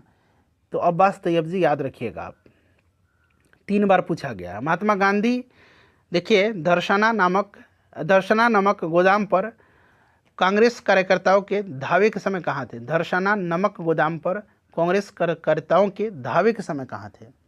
तो उस समय ये यरबड़ा जेल थे, मैंने बताया था ना, यरबड़ा जेल में इनको भेजा गया था नमक कानून तोड़ने के विरोध में। तो यरबड़ा जेल राइट आंसर यहाँ पर हो जाएगा, ठीक है ना। इस चीज़ को आप याद रखिएगा। नेक्स्ट क्वेश्चन कर लेंगे हम लोग कि आचार्य विनोबा भावे किस आंदोलन में भाग लेने के लिए प्रथम बार गिरफ्तार हुए थे? आचार्य विनोबा भावे गांधी जी के काफ़ी निकट सहयोगी माने जाते थे और गांधी जी द्वारा संचालित विभिन्न आंदोलनों में उन्होंने भाग भी लिया था। 1930 में वे सविनय अवज्ञा आंदोलन में भाग लेने के दौरान प्रथम बार गिरफ्तार किए गए थे। सविनय अवज्ञा आंदोलन राइट आंसर हो जाएगा। चलिए, गांधी जी ने जिस विदेशी पत्रकार को दांडी मार्च के समय अपने साबरमती आश्रम में ठहराया था वो कौन था, ये आपसे पूछा जा रहा है, बताइए। तो ये वेब मिलर था। वेब मिलर एक अमेरिकी पत्रकार थे, ठीक है, इस चीज़ को आप याद रखिएगा। वेब मिलर राइट आंसर हो जाएगा, क्लियर। चलिए, वेब मिलर, यहाँ पर option number B correct answer हो जाएगा। और देखिए फ्रेंड्स, वेब मिलर ने जो है धर्षणा की जो विभत्स पुलिस ज्यादतियों का उल्लेख करते हुए लिखा है। अभी धर्षणा में जो नमक आपका गोदाम था, वहाँ पर मैंने आपको बताया था नमक गोदाम पर कांग्रेस कार्यकर्ताओं का धावा हुआ था। उस समय महात्मा गांधी यरबड़ा जेल में थे और श्रीमती सरोजनी नायडू ने 21 मई 1930 को धर्षणा नमक गोदाम पर धावे का नेतृत्व किया था। और इसी धर्षणा में जो आपका नमक गोदाम था, वहाँ की विभत्स पुलिस ज्यादतियों का उल्लेख करते हुए वेब मिलर ने लिखा है कि संवाददाता के रूप में मैंने पिछले 18 वर्ष में असंख्य नागरिक विद्रोह देखे हैं, दंगे, गली कूचों में मारकाट एवं विद्रोह देखे, लेकिन धर्षणा जैसा भयानक दृश्य मैंने अपने जीवन में कभी नहीं देखा। ये वेब मिलर का लिखा हुआ है। चलिए, उस विदेशी पत्रकार का नाम बताइए जिसने धर्षणा साल्ट वर्क्स पर सत्याग्रह के बारे में समाचार दिया था। तो ये मैंने अभी बताया था, वेब मिलर राइट आंसर हो जाएगा। निम्नलिखित में से कौन डांडी मार्च में जो है महात्मा गांधी के साथ था, बताइए। तो ये आपके वेब मिलर थे। नेक्स्ट क्वेश्चन देखिए, इसमें से किसने अप्रैल 1930 में नमक कानून तोड़ने के लिए तंजौर तट पर एक अभियान संगठित किया था। तंजौर तट पर अभियान संगठित किया था। तो ये आपके चक्रवर्ती राजगोपालाचारी हैं, सी राजगोपालाचारी हैं, जिन्होंने त्रिचिनापल्ली से वेदरायणम तक नमक यात्रा किया था। ठीक है ना, इस चीज़ को आप याद रखिएगा, अभी मैंने आपको बताया भी था थोड़ी देर पहले। अगला प्रश्न देखिए, भारतीय स्वाधीनता संघर्ष के दौरान रेड शर्ट्स के नाम से भी पहचाने जाने वाले खुदाई खिदमतगारों ने आह्वान किया था। ठीक है ना, तो ये आपको खुदाई खिदमतगार खान अब्दुल गफ्फार खान से संबंधित है, जिनको कि फ्रंटियर गांधी, सीमांत गांधी कहा जाता है। ठीक है ना, यहाँ पर पूछा गया है राइट आंसर इसका क्या होगा। तो देखिए, पठानी क्षेत्रीय राष्ट्रवादी एकता और उपनिवेशवाद के विरुद्ध संघर्ष का ऑप्शन नंबर यहाँ पर डी राइट आंसर इसका हो जाएगा। इस चीज़ को आप याद रखिएगा। उत्तर पश्चिम सीमा प्रांत के मुसलमानों ने खान अब्दुल गफ्फार खान के नेतृत्व में सविनय अवज्ञा आंदोलन में एक महत्वपूर्ण भूमिका भी निभाई थी। इस चीज़ को आप याद रखिएगा। ठीक है, लाल कुर्ती दल संगठित किया गया था। तो ये संगठित किया गया था अंग्रेज़ों को निकालने के लिए। ठीक है ना, खान अब्दुल गफ्फार खान के द्वारा। चलिए, उसके बाद देखिए, लाल कुर्ती आंदोलन के नेता कौन थे। तो खान अब्दुल गफ्फार खान थे, जैसे कि मैंने आपको बताया है। देखिए, 2 बार ये प्रश्न पूछा जा चुका है। उसके बाद देखिए, वर्ष 1929 में खुदाई खिदमतगार को किसने संगठित किया था। खुदाई खिदमतगार को 1929 में किसने संगठित किया था, बताइए राइट आंसर क्या हो जाएगा। खुदाई खिदमतगार नामक स्वयंसेवक संगठन स्थापित किया था उत्तर पश्चिमी सीमा प्रांत में खान अब्दुल गफ्फार खान के नेतृत्व में किया गया था। ठीक है ना, और इन्हें ही लाल कुर्ती रेड शर्ट के नाम से भी जाना जाता है।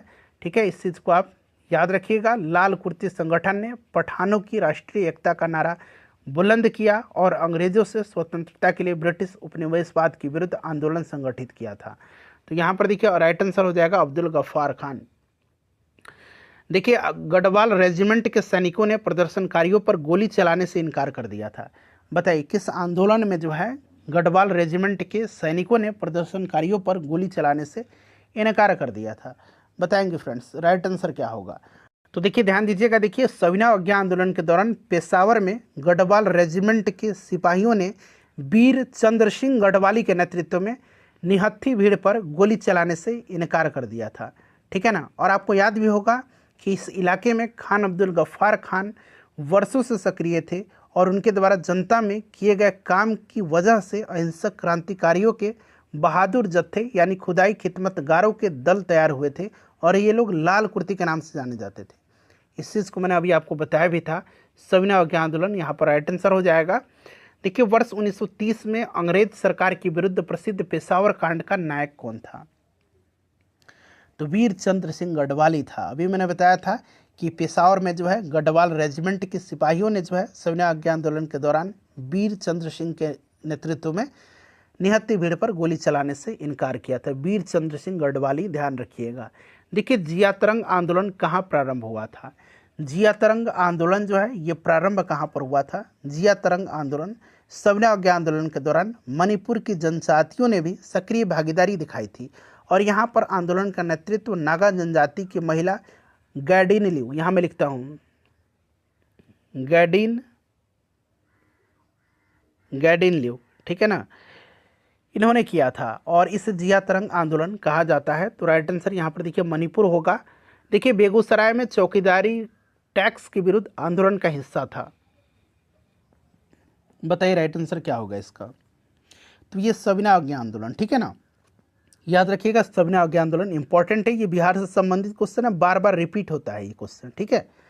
चलिए, भागलपुर में नमक सत्याग्रह का नेतृत्व किसने किया था। भागलपुर में नमक सत्याग्रह का नेतृत्व किसने किया था, बताइए। तो फ्रेंड्स, महादेव लाल सराफ के द्वारा किया गया था, बड़ा ही इंपॉर्टेंट है, ठीक है, याद रखिएगा। चलिए, नमक सत्याग्रह के दौरान बिहार के लोगों ने नमक बनाने के साथ साथ सरकार के विरुद्ध किस कर का विरोध करने का विकल्प किया, बताइए राइट आंसर क्या होगा। चौकीदारी कर का, ठीक है ना, चौकीदारी कर अभी मैंने बताया था, चौकीदारी टैक्स, ठीक है। तो यहाँ पर चौकीदारी है नहीं, इसलिए ऑप्शन ई होगा, उपरोक्त में से कोई नहीं। चलिए उसके बाद देखिएगा कि सविनय अवज्ञा आंदोलन की असफलता के बाद गांधी जी ने महत्व दिया। तो ये रचनात्मक कार्यक्रम में, ठीक है, रचनात्मक कार्यक्रम में, इस चीज़ को आप याद रखिएगा, रचनात्मक कार्यक्रम में, ठीक है। और 1932 में गांधी जी ने हरिजन के कल्याण हेतु अखिल भारतीय छुआछूत विरोधी लीग की स्थापना किया था। 1933 में हरिजन नामक साप्ताहिक समाचार पत्र का प्रकाशन भी किया था। तो यहाँ पर देखिए रचनात्मक कार्यक्रम। दूसरा विश्व युद्ध जो है, द्वितीय सविनय अवज्ञा आंदोलन में जुलूस का नेतृत्व करते हुए डॉक्टर राधा बाई को कब गिरफ्तार किया गया था? बताइए राइट आंसर क्या होगा। तो फ्रेंड्स यहाँ पर देखिए 13 जून 1932 को, ठीक है, 13 जून 1932 को यहाँ पर राइट आंसर हो जाएगा। देखिए प्रभावती देवी किस क्षेत्र की स्वतंत्रता संग्राम की सेनानी थी? प्रभावती देवी, तो ये पटना की, ठीक है ना, प्रभावती देवी, इस चीज़ को आप याद रखिएगा। प्रभावती देवी, सरला देवी, राजवंशी देवी, सुनीति देवी, राधिका देवी, ये सब महत्वपूर्ण हैं, नाम इनका ध्यान रखिएगा। पटना राइट आंसर हो जाएगा। चलिए अब आगे Gandhi Irwin pact, Gandhi Irwin समझौता। गांधी इरविन समझौता हुआ मुख्य रूप से, तो गांधी इरविन समझौता जो हुआ था ये लॉर्ड इरविन और गांधी जी के बीच हुआ था। कब? तो याद रखिएगा 5 मार्च 1931 को गांधी इरविन समझौता हुआ था। ये डायरेक्टली पूछा जाता है 5 मार्च 1931 को, ठीक है। और गांधी जी ने जो है फरवरी 1931 में वायसराय लॉर्ड इरविन से भेंट करा था और उनकी बातचीत 15 दिनों 8 बार वार्ता हुई थी, 15 दिन तक चली थी, जिसके परिणाम स्वरूप 5 मार्च 1931 को समझौता हुआ था। और इसी समझौते को गांधी इरविन समझौता कहा जाता है। इसको दिल्ली समझौता के भी नाम से जाना जाता है, ठीक है ना। और देखिए फ्रेंड्स, इस समझौते के तहत गांधी जी ने सविनय अवज्ञा आंदोलन को स्थगित कर दिया था। कांग्रेस द्वितीय गोलमेज सम्मेलन में भाग लेने के लिए राजी भी हो गई थी और वस्तुतः प्रथम गोलमेज सम्मेलन में कांग्रेस शामिल नहीं हुई थी। दूसरा गोलमेज सम्मेलन में कांग्रेस का नेतृत्व गांधी जी ने किया था, इस चीज़ को आप याद रखिएगा।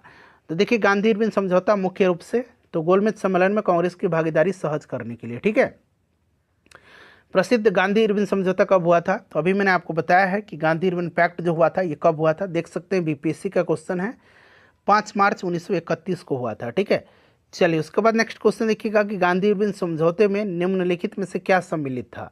गांधी इरविन समझौते में क्या सम्मिलित था, ये आपसे पूछा गया है। गांधी इरविन समझौता 5 मार्च 1931 को दिल्ली में संपन्न हुआ था, इसीलिए इसको दिल्ली समझौता भी कहा जाता है। और देखिए गांधी इरविन समझौता में गोलमेज सम्मेलन में भाग लेने के लिए कांग्रेस को आमंत्रित करना, असहयोग आंदोलन, सविनय अवज्ञा आंदोलन के संबंध में जारी किए गए जो अध्यादेश थे उनको वापस लेना, जिन राजनीतिक बंदियों पर हिंसा के आरोप थे उन्हें छोड़ करके बाकी को रिहा करना, ठीक है ना, इस चीज़ को आप याद रखिएगा। तो यहाँ पर देखिएगा ऑप्शन यहाँ पर पूछा गया है कि कौन सा सही उत्तर है, बताइए। तो यहाँ पर option number B right answer हो जाएगा। 1, 2 और 4 देखते हैं, 1, ठीक है, 2 और यहाँ पर 4, ठीक है, ये वाला नहीं था, ध्यान रखिएगा। चलिए उसके बाद देखिएगा गांधी इरविन समझौता पर हस्ताक्षर हुआ था तो 5 मार्च 1931 को हुआ था ना, ऑप्शन नंबर यहाँ पर ए राइट आंसर हो जाएगा, क्लियर। चलिए उसके बाद देखिए गांधी इरविन समझौता हुआ था, कितना बार ये प्रश्न पूछा गया आप देख सकते हैं। 1931 में 5 मार्च 1931 को कौन सा समझौता हुआ था? तो ये समझौता था आपका गांधी इरविन समझौता। निम्नलिखित में से किसका स्थगन गांधी इरविन समझौते के में किया जाना प्रस्तावित था? तो फ्रेंड्स ये आपका कौन सा सविनय अवज्ञा आंदोलन था, ठीक है। चलिए गांधी इरविन समझौते के हस्ताक्षरित होने में किसने महत्वपूर्ण भूमिका निभाई थी? गांधी इरविन समझौते के हस्ताक्षरित होने में महत्वपूर्ण भूमिका किसने निभाया था? तो फ्रेंड्स ये तेज बहादुर सप्रू ने निभाया था, ठीक है ना। तेज बहादुर सप्रू और M.R. जयकर के प्रयत्नों से जो है, M.R. जयकर का भी नाम याद रखेंगे, तेज बहादुर सप्रू और M.R. जयकर के प्रयत्न से गांधी इरविन के बीच में जो है आपका समझौता हुआ था दिल्ली में, ठीक है ना, इस चीज़ को याद रखिएगा। और इस समझौते के परिप्रेक्ष्य में सरोजनी नायडू ने गांधी और इरविन को दो महात्मा की संज्ञा दिया था, ठीक है ना। तो यहाँ पर देखिए तेज बहादुर सप्रू दिया गया है, M.R. जयकर का भी नाम आप याद रखिएगा, M.R. जयकर का भी नाम आप याद रखिएगा, ठीक है ना। चलिए अब आ गया पूना पैक्ट, सांप्रदायिक पंचायत, ठीक है ना, कम्युनल अवार्ड। चलिए अब यहाँ पर हम लोग इसको कवर करेंगे। चलिए शुरू करते हैं फ्रेंड्स। कि निम्नलिखित में से किसने सांप्रदायिक अधिनिर्णय घोषित किया था, यानी कि सांप्रदायिक पंचाट की घोषणा किया था। तो ये कौन था, ये आपको याद होगा। राइट आंसर बताइए कौन सा इसमें से सही होगा। और गांधी जी दूसरे गोलमेज सम्मेलन में भाग लिए थे, इस चीज़ को आप याद रखिएगा, ठीक है ना। तो देखिए फ्रेंड्स, सांप्रदायिक अधिनिर्णय घोषित किया था रैमजे मैकडोनाल्ड ने 16 अगस्त 1932 को।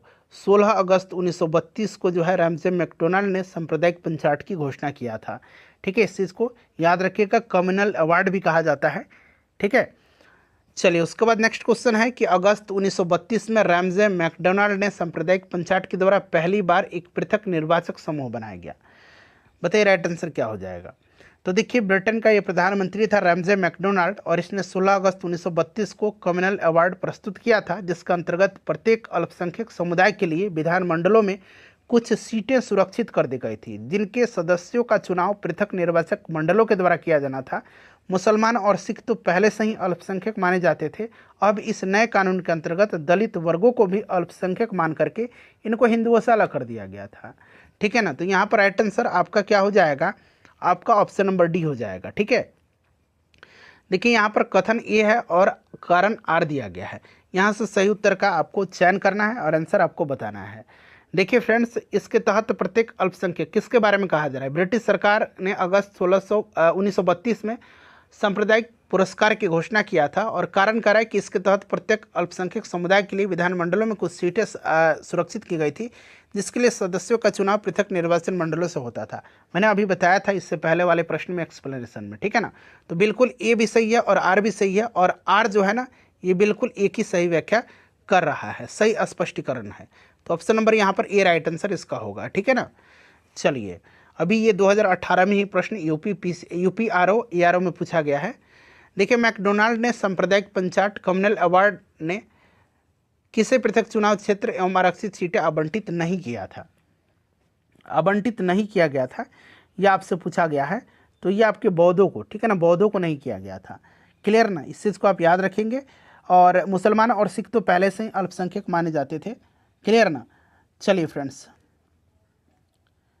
नेक्स्ट क्वेश्चन कर लेंगे हम लोग। अगला प्रश्न है हमारा कि महात्मा गांधी ने अपना पहला आमरण अनशन कब प्रारंभ किया था। तो इन्होंने पहला आमरण अनशन जो है फास्ट अनटू डेथ, ये 20 सितंबर, ठीक है ना, 20 सितंबर 1932 को येरवड़ा जेल में रहते हुए ब्रिटिश प्रधानमंत्री रैमजे मैकडोनाल्ड के जो कम्युनल अवार्ड था इसी के विरोध में प्रारंभ किया था।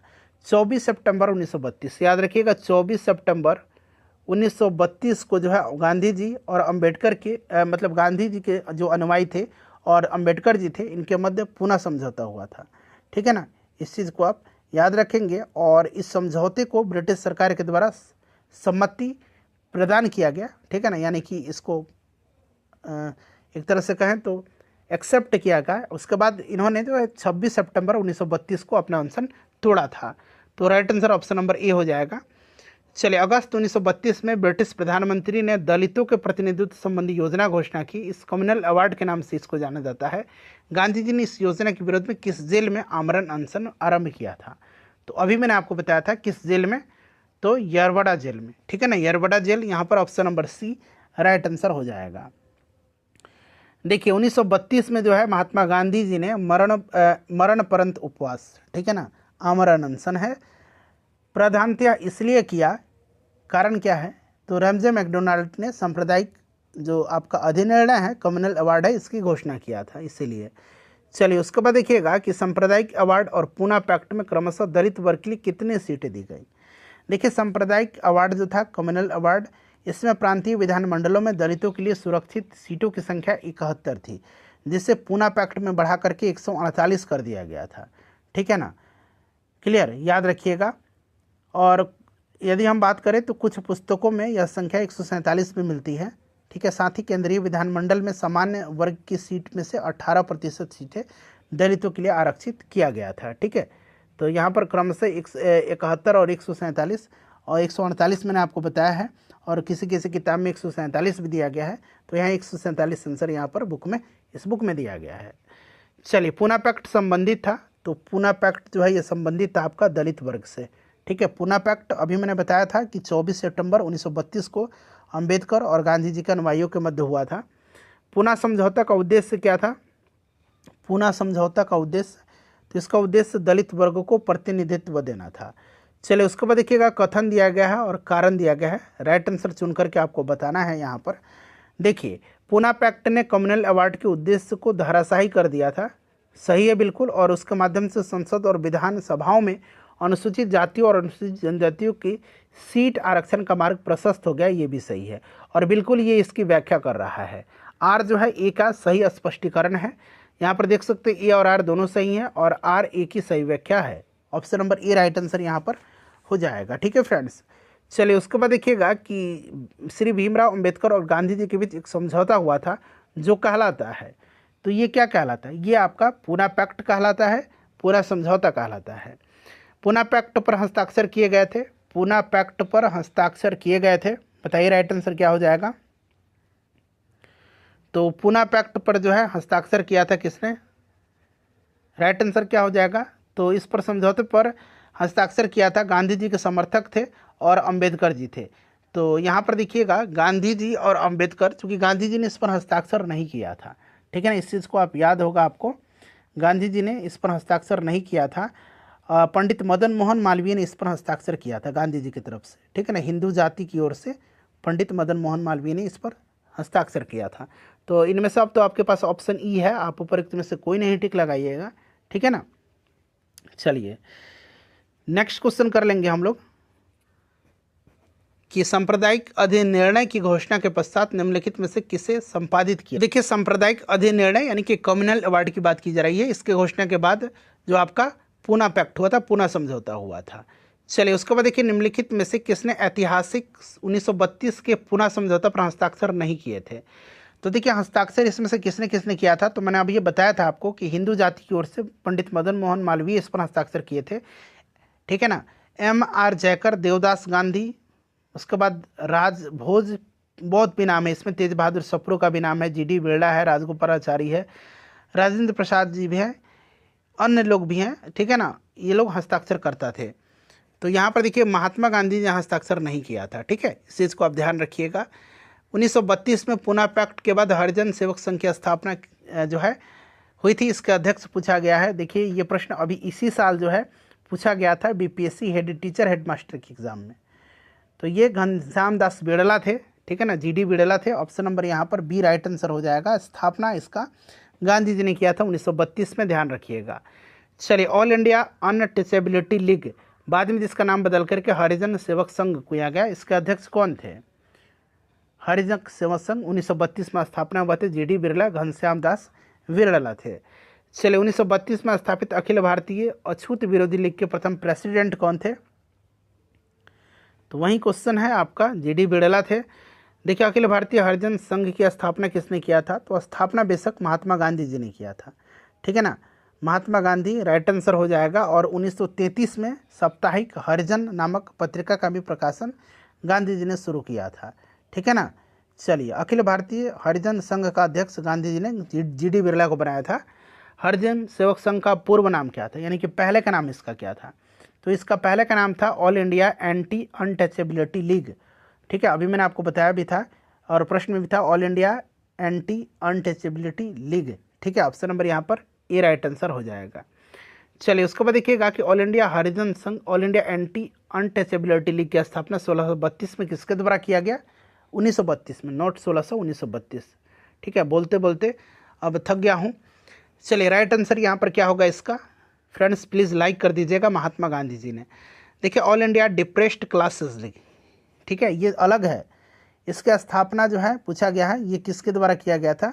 All India depressed classes league की स्थापना बाबू जगजीवन राम ने किया था, जबकि all India schedule caste federation की स्थापना भीमराव अंबेडकर ने 1942 में किया था।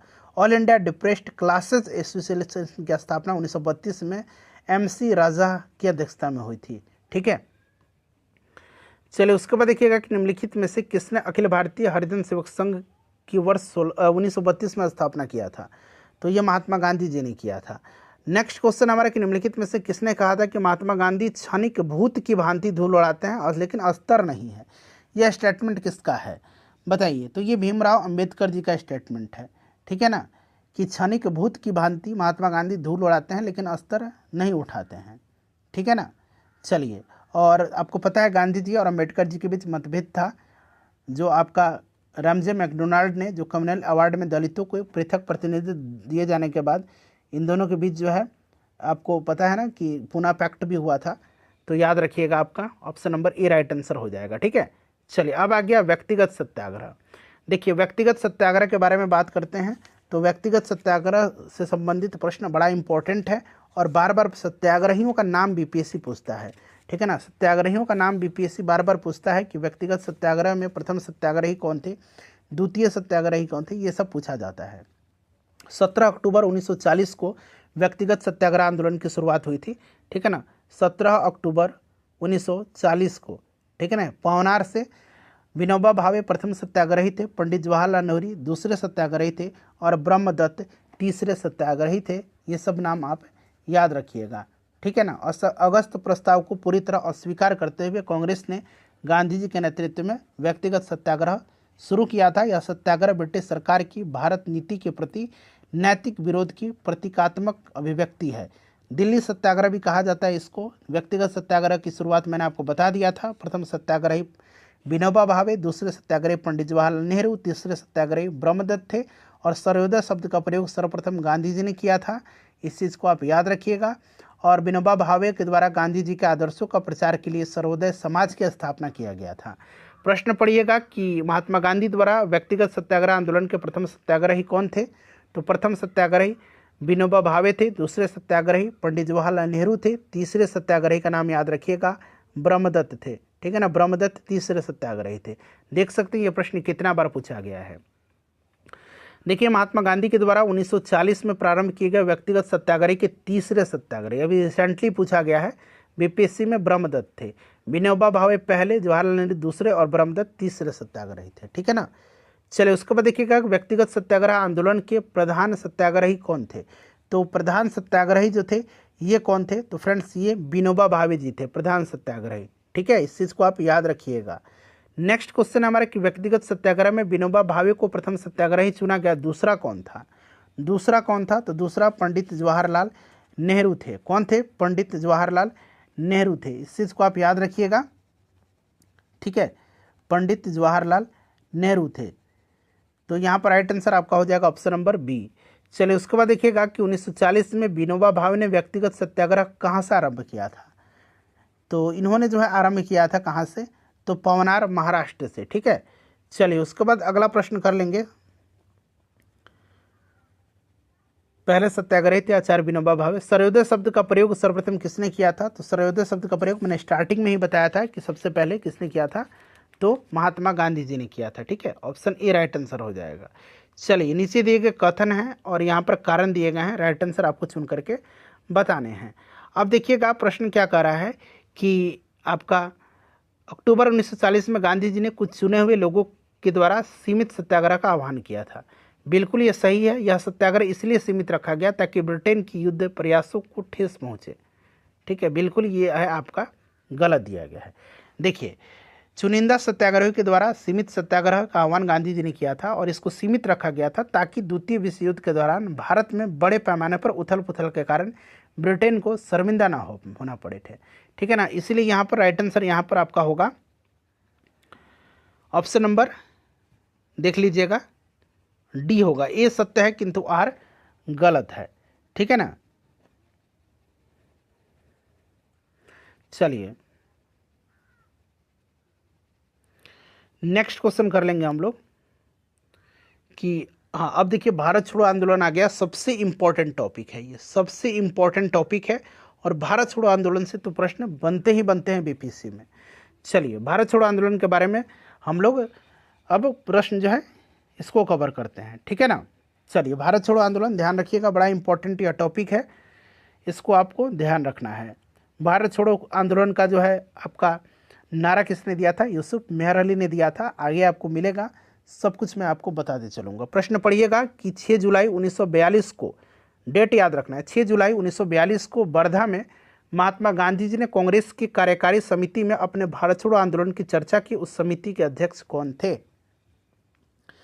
तो देखिए फ्रेंड्स, वर्धा में जुलाई 1942 में हुई कांग्रेस कार्य समिति की बैठक में मौलाना अबुल कलाम आज़ाद, पंडित जवाहरलाल नेहरू, वल्लभ भाई पटेल, पट्टाभी सीतारामैया, अच्युत पटवर्धन, डॉक्टर अनुग्रह नारायण सिन्हा, अरुणा असफ अली, महात्मा गांधी इत्यादि ने भाग लिया था और भारत छोड़ो नामक प्रस्ताव पास किया गया। इसकी अध्यक्षता तत्कालीन कांग्रेस अध्यक्ष मौलाना अबुल कलाम आज़ाद ने किया था। तो ऑप्शन नंबर यहाँ पर बी राइट आंसर इसका हो जाएगा। चलिए उसके बाद देखिएगा कि 14 जुलाई 1942 को कांग्रेस कार्य समिति के द्वारा भारत छोड़ो आंदोलन का प्रस्ताव कहाँ पारित हुआ था। तो देखिए फ्रेंड्स, ये पारित जो है ये हुआ था कहाँ, 14 जुलाई 1942 को। तो फ्रेंड्स ये आपका संपन्न हुआ था कहाँ पर, तो वर्धा में हुआ था और यहीं पर कांग्रेस कार्य समिति के द्वारा अंग्रेज भारत छोड़ो का प्रस्ताव पारित किया गया। ऑप्शन नंबर यहाँ पर बी राइट आंसर हो जाएगा। भारत छोड़ो आंदोलन के समय भारत का प्रधान सेनापति कौन था। तो देखिए यह आंदोलन 1942 में हुआ था और उस समय भारत का प्रधान सेनापति यानी कि कमांडर इन चीफ जो था ये लॉर्ड बेवल था, जो कि बाद में 1943 से 1947 तक भारत का वायसराय और गवर्नर जनरल भी रहा था। लॉर्ड बेवल उस समय कमांडर इन चीफ था, इस चीज़ को आप ध्यान रखिएगा, ठीक है ना। चलिए उसके बाद देखिएगा कि भारत छोड़ो आंदोलन प्रारंभ कब हुआ था। भारत छोड़ो आंदोलन प्रारंभ कब हुआ था। तो देखिए फ्रेंड्स 7 से 8 अगस्त, ठीक है, 1942 को बम्बई के ऐतिहासिक ग्वालियर टैंक में अखिल भारतीय कांग्रेस कमेटी की वार्षिक बैठक हुई थी और इसमें वर्धा प्रस्ताव भारत छोड़ो की पुष्टि हुई थी, ठीक है ना, इस चीज़ को याद रखिएगा। और 8 अगस्त 1942 को प्रस्ताव स्वीकार कर लिया गया और भारत जो है भारत के स्वतंत्रता संघर्ष के तहत अंग्रेजों के विरुद्ध भारत छोड़ो आंदोलन प्रारंभ करने की घोषणा किया गया। 9 अगस्त को भारत छोड़ो आंदोलन आरंभ हुआ था, 9 अगस्त 1942 को, इसको आप याद रखना है, ठीक है ना, इस चीज़ को आप याद रखिएगा। और उसके बाद क्या हुआ था कि गांधी जी ऑपरेशन 0 आवर चलाया गया था, पूछा जाता है ऑपरेशन 0 आवर, ऑपरेशन 0 आवर चलाया गया था, ठीक है ना। और इसके तहत जो है गांधी जी और अन्य जो प्रमुख नेता थे उनको गिरफ्तार कर लिया गया था। पूछा जाता है कि ऑपरेशन 0 आवर किससे संबंधित है, तो भारत छोड़ो आंदोलन से, इस चीज़ को आप याद रखिएगा, ठीक है। चलिए भारत छोड़ो आंदोलन की स्थिति को शुरू हुआ था, फिर से प्रश्न पूछ लिया गया है, बार बार पूछा जाता है प्रश्न अलग अलग एग्जाम में।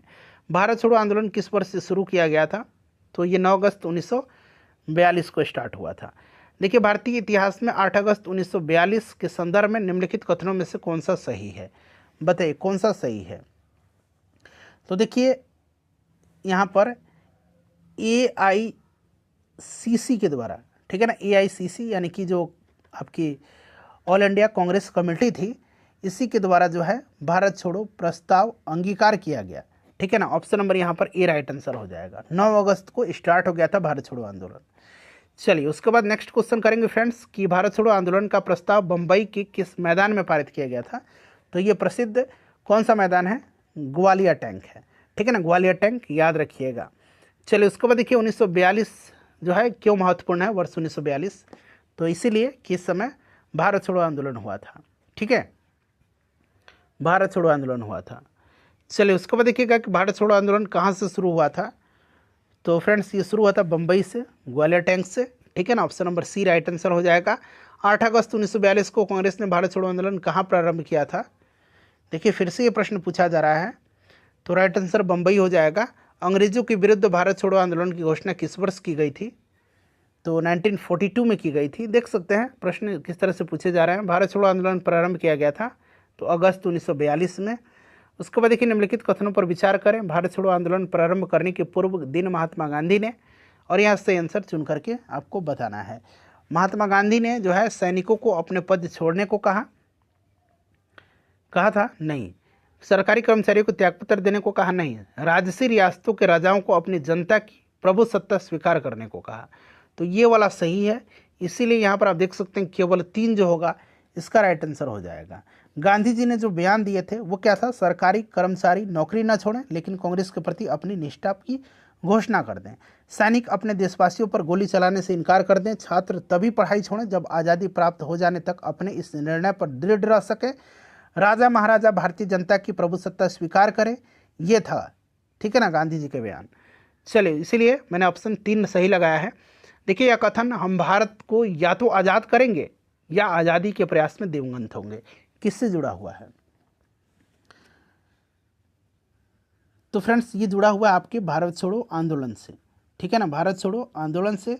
और आपको पता होगा कि करो या मरो का नारा दिया था गांधी जी ने इसमें, ठीक है ना। एक मंत्र देता हूँ, करो या मरो, और इस मंत्र का आशय या तो हम भारत को आज़ाद कराएंगे या अपनी जान इस आज़ादी के प्रयास में दे देंगे। चलिए, तो ये भारत छोड़ो आंदोलन होगा। करो या मरो का नारा किसने दिया था? तो यहाँ तो फिलहाल महात्मा गांधी जी होगा, लेकिन आगे आपको मिलेगा, आप निश्चिंत रहिएगा, ठीक है। करो या मरो का महात्मा गांधी जी दिया था, और भारत छोड़ो का याद रखना है, भारत छोड़ो का नारा किसने दिया था? तो भारत छोड़ो का नारा दिया था किसने? आगे आपको मिलेगा, यूसुफ मेहर अली ने दिया था, ठीक है ना। चलिए, करो या मरो का संबंध किस आंदोलन से है? तो भारत छोड़ो से है। करो या मरो का नारा निम्नलिखित आंदोलन में से किसके साथ संबंधित है? चलिए बताते चलिए फटाफट। तो ये भारत छोड़ो आंदोलन के साथ है। देखिए, महात्मा गांधी जी का करो या मरो का आह्वान नारा था, तो ये भारत छोड़ो आंदोलन के दौरान था। अगला प्रश्न देखिएगा कि भारत छोड़ो आंदोलन किसकी प्रतिक्रिया में प्रारंभ किया गया था? तो यह आपका किसकी प्रतिक्रिया में प्रारंभ किया गया था? तो फ्रेंड्स, ये क्रिप्स प्रस्ताव की, ठीक है। चलिए, उसके बाद देखिए, बलदेव सहाय ने महाधिवक्ता के पद से त्यागपत्र दे दिया था। तो इन्होंने जो है भारत छोड़ो आंदोलन के प्रारंभ होते ही ऑपरेशन जो 0 आवर चलाया गया था, इसके तहत कांग्रेस के प्रमुख नेता जो थे उनको गिरफ्तार कर लिया गया था और दमन चक्र प्रारंभ किया अंग्रेजों ने। सरकार की इन्हीं अत्याचारी नीतियों के विरुद्ध बलदेव सहाय ने 1942 में और महाधिवक्ता के पद से त्याग दे दिया था। चलिए, भारत छोड़ो आंदोलन का नेतृत्व किया गया था, बताइए राइट आंसर क्या होगा? तो देखिए फ्रेंड्स, अगर हम इसमें से बात करें तो नेतृत्व जो है ना हुआ था नहीं किसी के द्वारा। दरअसल स्टार्ट गांधी जी ने बेशक किया था, और आपको पता है कि 9 अगस्त के दिन सभी प्रमुख नेताओं को गांधी जी सहित गिरफ्तार कर लिया गया था, और यह आंदोलन स्वतः परिवर्तित था, ठीक है ना। यह आंदोलन जो था, यह आंदोलन आपका स्वतः स्फूर्त आंदोलन था। तो यहाँ पर तो इसका आंसर दिया गया है महात्मा गांधी, ठीक है ना, लेकिन स्वतः स्फूर्त यह आंदोलन था। देखिए, 1942 के भारत छोड़ो आंदोलन के बारे में निम्नलिखित में से कौन सा कथन सही नहीं है? सही नहीं पूछा गया। देखिए, इसका नेतृत्व महात्मा गांधी जी के द्वारा किया गया था? नहीं, अभी मैंने बताया था यह स्वतः स्फूर्त आंदोलन था। कांग्रेस को एक संवैधानिक संस्था घोषित किया गया था? बिल्कुल किया गया था, ठीक है ना, तो ये तो आपका सही है। चलिए, यह एक अहिंसक आंदोलन था? नहीं, यह अहिंसक आंदोलन नहीं था, इसमें व्यापक स्तर पर हिंसा भी हुए थे, ठीक है ना, व्यापक स्तर पर इस आंदोलन में हिंसा भी हुई थी, तो यह अहिंसक नहीं था, यह स्वतः स्फूर्त आंदोलन था। बिल्कुल सही है। गलत कौन सा है? तो गलत होना चाहिए एक, यानी कि ऑप्शन ए और ऑप्शन सी, ये दोनों होना चाहिए, लेकिन ऑप्शन में दिया ही नहीं गया ऑप्शन ए सी, ठीक है ना, तो इसको ध्यान रखिएगा। चलिए, निम्नलिखित में से किन पार्टियों ने भारत छोड़ो आंदोलन का समर्थन नहीं किया था? भारत छोड़ो आंदोलन का समर्थन नहीं किया था, तो देखिए, हिंदू महासभा ने भी नहीं किया था, कम्युनिस्ट पार्टी ऑफ इंडिया ने नहीं किया था, ठीक है ना, और यूनियन पार्टी था एक, यूनियन पार्टी पंजाब का, इसने भी नहीं किया था, ठीक है ना, मुस्लिम लीग ने भी नहीं किया था। इस चीज़ को आप ध्यान रखिएगा, उपरोक्त सभी राइट आंसर होगा। देखिए, निम्नलिखित में से किसने 1942 में भारत छोड़ो का प्रस्ताव का समर्थन किया था? भारत छोड़ो प्रस्ताव का समर्थन किसने किया था? तो फ्रेंड्स देखिए, 8 अगस्त 1942 को अखिल भारतीय कांग्रेस कमेटी की बैठक में पंडित जवाहरलाल नेहरू के द्वारा भारत छोड़ो प्रस्ताव पेश किया गया था, और सरदार वल्लभ भाई पटेल ने इसका समर्थन किया था। देखिए, 1942 में कांग्रेस के बंबई अधिवेशन में किसके द्वारा भारत छोड़ो प्रस्ताव प्रस्तावित किया गया था? राइट आंसर क्या होगा? तो ये पंडित जवाहरलाल नेहरू के द्वारा, अभी मैंने आपको बताया भी था, पंडित जवाहरलाल नेहरू राइट आंसर हो जाएगा। भारत छोड़ो प्रस्ताव का आलेख बनाया गया था? भारत छोड़ो आंदोलन का जो प्रस्ताव था, इसका आलेख बनाया था किसने? स्वयं महात्मा गांधी जी ने बनाया था, ठीक है ना। भारत छोड़ो प्रस्ताव का आलेख स्वयं महात्मा गांधी जी ने पंडित जवाहरलाल नेहरू और अबुल कलाम आज़ाद के सहयोग से बनाया था। चलिए, भारत छोड़ो का नारा किसने दिया था? भारत छोड़ो का नारा दिया था यूसुफ मेहर अली ने, ठीक है ना। करो और मरो का नारा गांधी जी ने दिया था, डू और डाई का, ठीक है। चलिए, जब भारतीय राष्ट्रीय कांग्रेस ने भारत छोड़ो का आंदोलन का प्रस्ताव पारित किया, कांग्रेस अध्यक्ष कौन थे? तो उस समय कांग्रेस अध्यक्ष जो थे, ये कौन थे? तो फ्रेंड्स, मौलाना अबुल कलाम आज़ाद जी थे, मौलाना अबुल कलाम आज़ाद थे, इसका राइट आंसर होगा। इस चीज़ को आप याद रखिएगा, काफ़ी इंपॉर्टेंट है, ठीक है।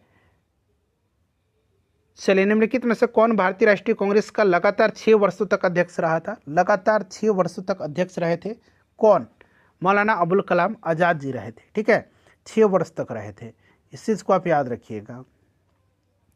चलिए, अगला प्रश्न है हमारा कि 1942 में भारत छोड़ो आंदोलन में बिहार के नेताओं का महत्वपूर्ण योगदान रहा था? बिहार के कौन से प्रमुख नेता बिहार केसरी के नाम से जाने जाते थे और उन्होंने भारत छोड़ो आंदोलन में सक्रिय रूप से भाग लिया था?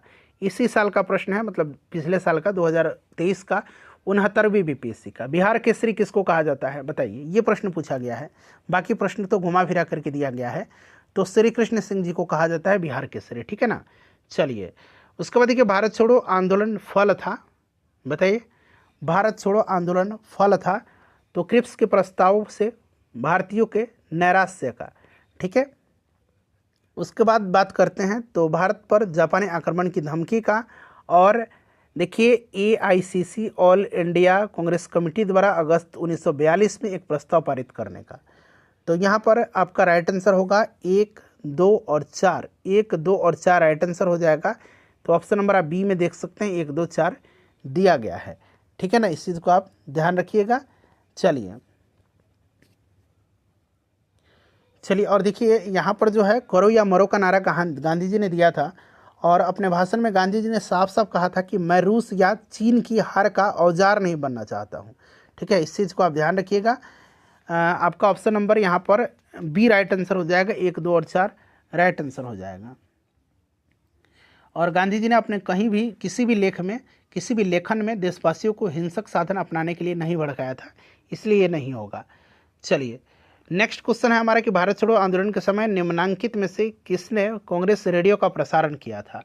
कांग्रेस रेडियो का प्रसारण जो है किसने किया था, तो फ्रेंड्स ये उषा मेहता ने किया था। किसने किया था, उषा मेहता ने किया था। राम मनोहर लोहिया नियमित रूप से इस रेडियो का प्रसारण करते थे। उषा मेहता कांग्रेस के भूमिगत रेडियो का संचालन करने वाले छोटे से दल में महत्वपूर्ण एक सदस्य थी उषा मेहता। चलिए भारत छोड़ो आंदोलन के दौरान खुफिया रेडियो किसने प्रारंभ किया था, तो अभी मैंने बताया था खुफिया रेडियो आपका उषा मेहता, यहाँ पर राइट आंसर हो जाएगा। चलिए भारतीय राष्ट्रीय आंदोलन के संदर्भ में उषा मेहता की ख्याति बताइए। भारतीय राष्ट्र स्वतंत्रता आंदोलन में उषा मेहता की ख्याति, तो भारत छोड़ो आंदोलन की बेला में गुप्त कांग्रेस रेडियो संचालन हेतु इनको जाना जाता है। नेक्स्ट क्वेश्चन है कि निम्नलिखित में से कौन कांग्रेस रेडियो पर भारत छोड़ो आंदोलन की अवधि में नियमित रूप से कार्यक्रम प्रसारित करता था, बताइए। तो ये राम मनोहर लोहिया थे ना। चलिए उसके बाद देखिएगा भारत छोड़ो आंदोलन के दौरान बकरी का टापू में अखिल भारतीय आज़ाद दस्ता का गठन किसने किया था। बकरी का टापू जो है ये नेपाल में है, नेपाल की तराई में बकरी का टापू पड़ता है। भारत छोड़ो आंदोलन के दौरान जो है जयप्रकाश नारायण ने नेपाल के बकरी के टापू में अखिल भारतीय आज़ाद दस्ता का गठन किया था। इस चीज़ को आप याद रखिएगा, बड़ा ही इंपॉर्टेंट है। ठीक है ना। चलिए नेक्स्ट क्वेश्चन है हमारा कि भारत छोड़ो आंदोलन के समय इंग्लैंड के प्रधानमंत्री कौन थे। इंग्लैंड के प्रधानमंत्री तो ये विंस्टन चर्चिल थे। ठीक है ना, विंस्टन चर्चिल। और आज़ादी के समय क्लेमेंट एटली थे। चलिए उसके बाद देखिएगा कि अमेरिकी पत्रकार जो महात्मा गांधी के भारत छोड़ो आंदोलन के दौरान उनके साथ था, उनका नाम क्या है, तो इनका नाम है लुई फिशर। और एक वेब मिलर थे ना, हमने पढ़ा है लुई फिशर। चलिए वेब मिलर थे आपके उस समय सविनय अवज्ञा आंदोलन के समय ना, वेब मिलर। हाँ चलिए उसके बाद नेक्स्ट क्वेश्चन है कि महात्मा गांधी का जीवनीकार लुई फिशर था। तो लुई फिशर जो है ये क्या है, अमेरिकी पत्रकार थे। ठीक है ना, option number A right answer हो जाएगा। महात्मा गांधी के जीवनकार लुई फिशर संबंध थे, तो लुई फिशर संबंध थे भारत छोड़ो आंदोलन से। नेक्स्ट क्वेश्चन है निम्नलिखित पत्रकारों में से कौन महात्मा गांधी के जीवनीकार है। देखिए प्रश्न कितना इंपॉर्टेंट है कि लगातार पूछा गया है। लुई फिशर भारत छोड़ो आंदोलन से उत्पन्न दंगे किस क्षेत्र में सबसे अधिक व्यापक रहे थे, तो सबसे ज़्यादा व्यापक ये रहे थे बिहार में और संयुक्त प्रांत में। बिहार में रहे थे और संयुक्त प्रांत में रहे थे। ठीक है ना, इस चीज़ को आप याद रखिएगा। यूपी संयुक्त प्रांत में, यूपी में पड़ता था संयुक्त प्रांत। तो 1 और 4 यहाँ पर राइट आंसर हो जाएगा ऑप्शन नंबर डी में। चलिए उसके बाद देखिएगा कथन दिया गया और कारण दिया गया, पढ़िए। लॉर्ड लिथिगो ने 1942 में अगस्त आंदोलन को सिपाही विद्रोह के बाद सर्वाधिक गंभीर विद्रोह कहा था या नहीं कहा था, बताइए। बिल्कुल ये कहा था। और कुछ क्षेत्रों में किसान भी व्यापक जन आंदोलन में उठ खड़े हुए थे, ये भी सही दिया गया है। ठीक है ना, तो यहाँ पर देखेंगे तो ऑप्शन ए राइट आंसर हो जाएगा इसका। सर्वाधिक गंभीर था क्योंकि कुछ क्षेत्र में किसान भी इस जन आंदोलन में उठ खड़े हुए थे। तो ए और आर सही है, और ए की आर जो है आर ए की सही व्याख्या कर रहा है। ठीक है। चलिए उसके बाद नेक्स्ट क्वेश्चन है हमारा कि डॉक्टर राजेंद्र प्रसाद को 9 अगस्त 1942 को गिरफ्तार करके कहाँ भेजा गया था। तो ये भारत छोड़ो आंदोलन के दौरान इनको गिरफ्तार करके जो है ऑपरेशन जीरो आवर जो चलाया गया था, इनको भेजा गया था बांकीपुर जेल में। और देखिए जयप्रकाश नारायण जी को पूछा जाता है भारत छोड़ो आंदोलन के समय जयप्रकाश नारायण जी को कहाँ पर भेजा गया था, तो जयप्रकाश नारायण जी को हजारीबाग जेल में भेजा गया था। चलिए 7 दिसंबर 1942 को श्री योगेंद्र शुक्ल कहाँ लाए गए थे। योगेंद्र शुक्ल जो थे ये प्रमुख समाजवादी स्वतंत्रता सेनानी थे। ये जयप्रकाश नारायण के काफ़ी घनिष्ठ मित्र थे। जयप्रकाश नारायण के हजारीबाग जेल से फरार होने की घटना में ये भी उनके साथी थे और इनको जो है मुजफ्फरपुर से गिरफ्तार करके 7 दिसंबर 1942 को पटना लाया गया था। ठीक है, चलिए, श्री जगत नारायण लाल की पत्नी कौन थी? ये सब आपके भारत छोड़ो आंदोलन से संबंधित हैं। तो ये श्रीमती रामप्यारी देवी जी हैं। ठीक है, इनका नाम याद रखिएगा। चलिए, नेक्स्ट क्वेश्चन है, और स्वतंत्रता प्राप्ति के पश्चात जो है बिहार विधान परिषद की सदस्य भी बनी थी। भारत छोड़ो आंदोलन के संदर्भ में महात्मा गांधी को कहाँ बंदी बनाया गया था?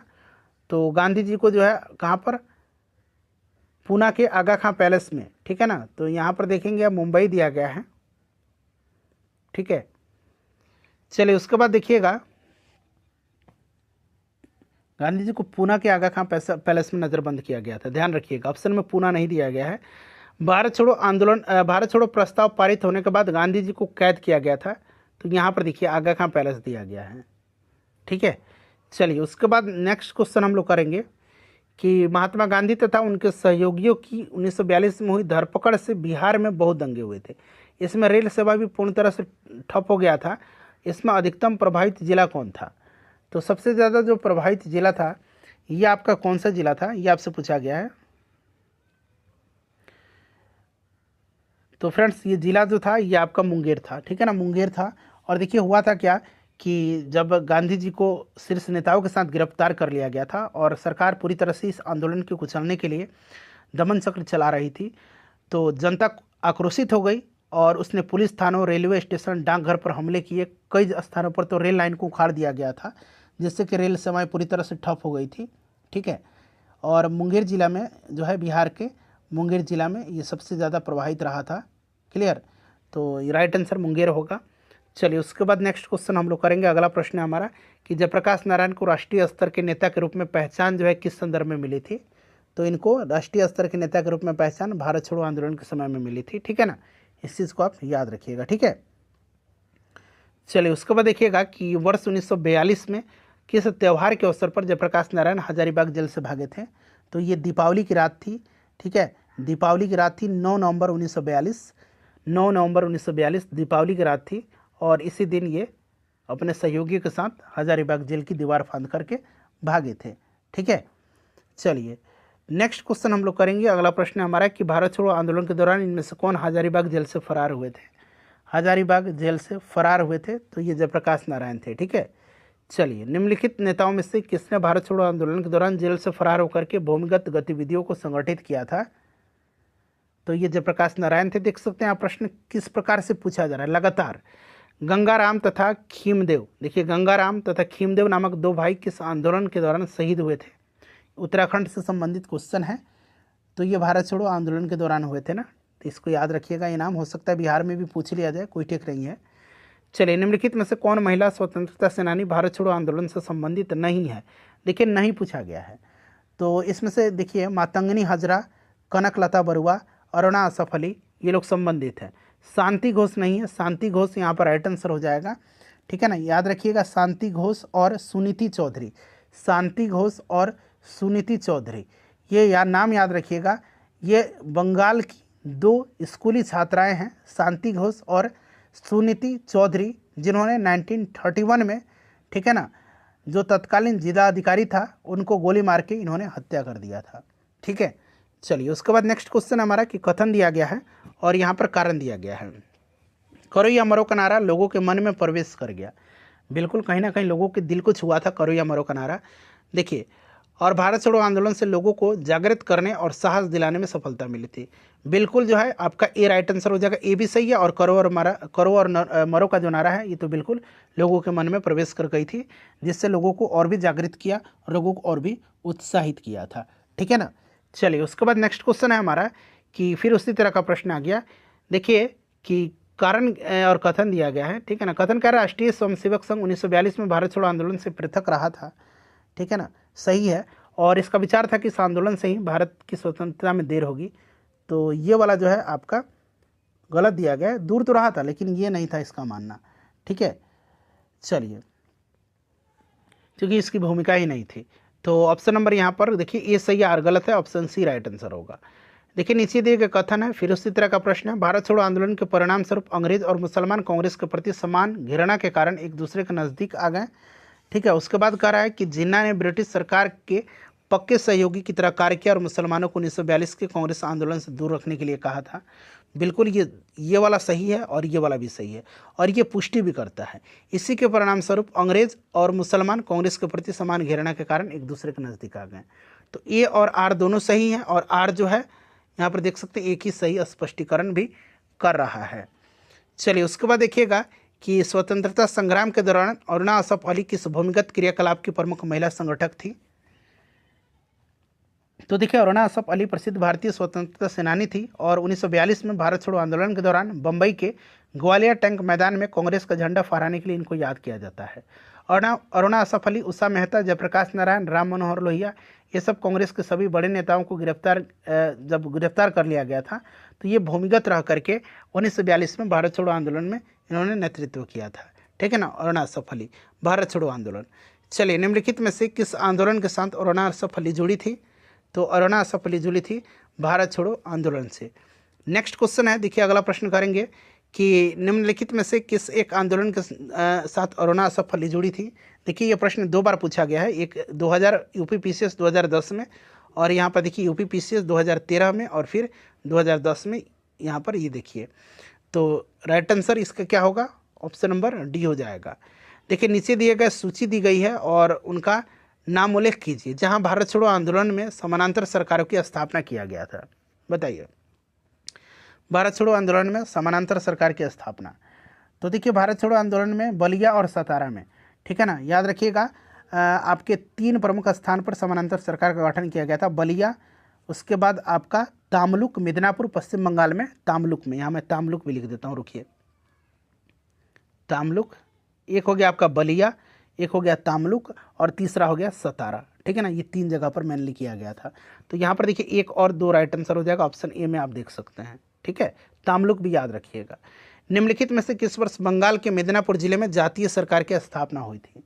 जातीय सरकार की स्थापना हुई थी, बताइए। 1942 में, 1942 में, ठीक है ना, मिदनापुर में ये तामलुक पड़ता था जहाँ पर समानांतर सरकार की स्थापना किया गया था। अभी मैंने आपको बताया भी है। भारत छोड़ो आंदोलन के दौरान उत्तर प्रदेश के निम्नलिखित जिलों में से किसमें समानांतर सरकार की स्थापना किया गया था। तो यहाँ पर इसका राइट आंसर होगा आपका बलिया। ठीक है ना, बलिया में, क्लियर, बलिया में। चलिए, और सतारा महाराष्ट्र में पड़ता है, तो बलिया, सतारा और पश्चिम बंगाल के मिदनापुर के तामलुक में, याद रखिएगा ना। बलिया उत्तर प्रदेश में आ गया, तामलुक पश्चिम बंगाल के मिदनापुर में आ गया और सतारा महाराष्ट्र में आ गया। चलिए उसके बाद देखिए निम्नलिखित में से उत्तर प्रदेश के किस एक जनपद में भारत छोड़ो आंदोलन के दौरान समानांतर सरकार के गठन किया गया था। तो ये बलिया में किया गया था, अभी मैंने आपको बताया है। भारत छोड़ो आंदोलन के दौरान कनकलता बरुआ, नाम याद रखिएगा, कनकलता बरुआ नामक एक कन्या ने जनता का एक जुलूस निकाला और पुलिस की परवाह न करते हुए थाने में घुसने के प्रयास में गोली खाई। यह घटना किस स्थान की है। तो देखिए यह घटना जो है फ्रेंड्स, यह घटना है आपका गोहपुर पुलिस थाने की। ठीक है ना, और यहाँ पर तिरंगा फहराने के दौरान पुलिस गोलीबारी में शहीद हो गई थी। तो ये गोहपुर राइट आंसर होगा। चलिए, कथन और कारण दिया गया है, भारत छोड़ो आंदोलन राष्ट्रीय आंदोलन की पराकाष्ठा थी, बिल्कुल सही है। भारत छोड़ो आंदोलन के पश्चात शक्ति हस्तांतरण की प्रक्रिया की खोज समय की तकाजा थी, बिल्कुल ये भी सही दिया गया है। और निसंदेह भारत छोड़ो आंदोलन सरकार ने जो है बर्बरतापूर्वक इसको कुचला, फिर भी 1947 में स्वाधीनता का जो स्वर्ण विहान हुआ था उसमें इसे आंदोलन की सबसे बड़ी महत्वपूर्ण भूमिका थी। ठीक है ना, तो ए और आर दोनों सही हैं और आर ए की सही व्याख्या कर रहा है, यानी कि ऑप्शन नंबर ए यहाँ पर राइट आंसर होगा इसका। चलिए फ्रेंड्स, भारत छोड़ो आंदोलन के उपरांत सी राजगोपालाचारी ने द वे आउट, देखिए द वे आउट नामक पैम्पलेट जारी किया था। निम्नलिखित में से कौन सा एक प्रस्ताव इस पैम्पलेट में था, बताइए। तो फ्रेंड्स देखिए यहाँ पर राइट आंसर आपको चुनना है। तो संवैधानिक गतिरोध का हल, ठीक है ना, संवैधानिक गतिरोध का हल, ठीक है। 1944 में द वे आउट नामक एक प्रपत्र जारी किया था, पैम्पलेट जारी किया था, जिसका कांग्रेस की ओर से विरोध किया गया और गांधी जी ने जिन्ना से अपनी बातचीत के इस प्रस्ताव की चर्चा किया था और जिसे जिन्ना ने अस्वीकार कर दिया था। ठीक है ना, इस चीज़ को आप ध्यान रखिएगा फ्रेंड्स, काफ़ी इंपॉर्टेंट है। चलिए, तो याद रखना है आपको 1944 में दिव्य नामक पंपलेट सी राजगोपालाचारी ने जारी किया था। देखिए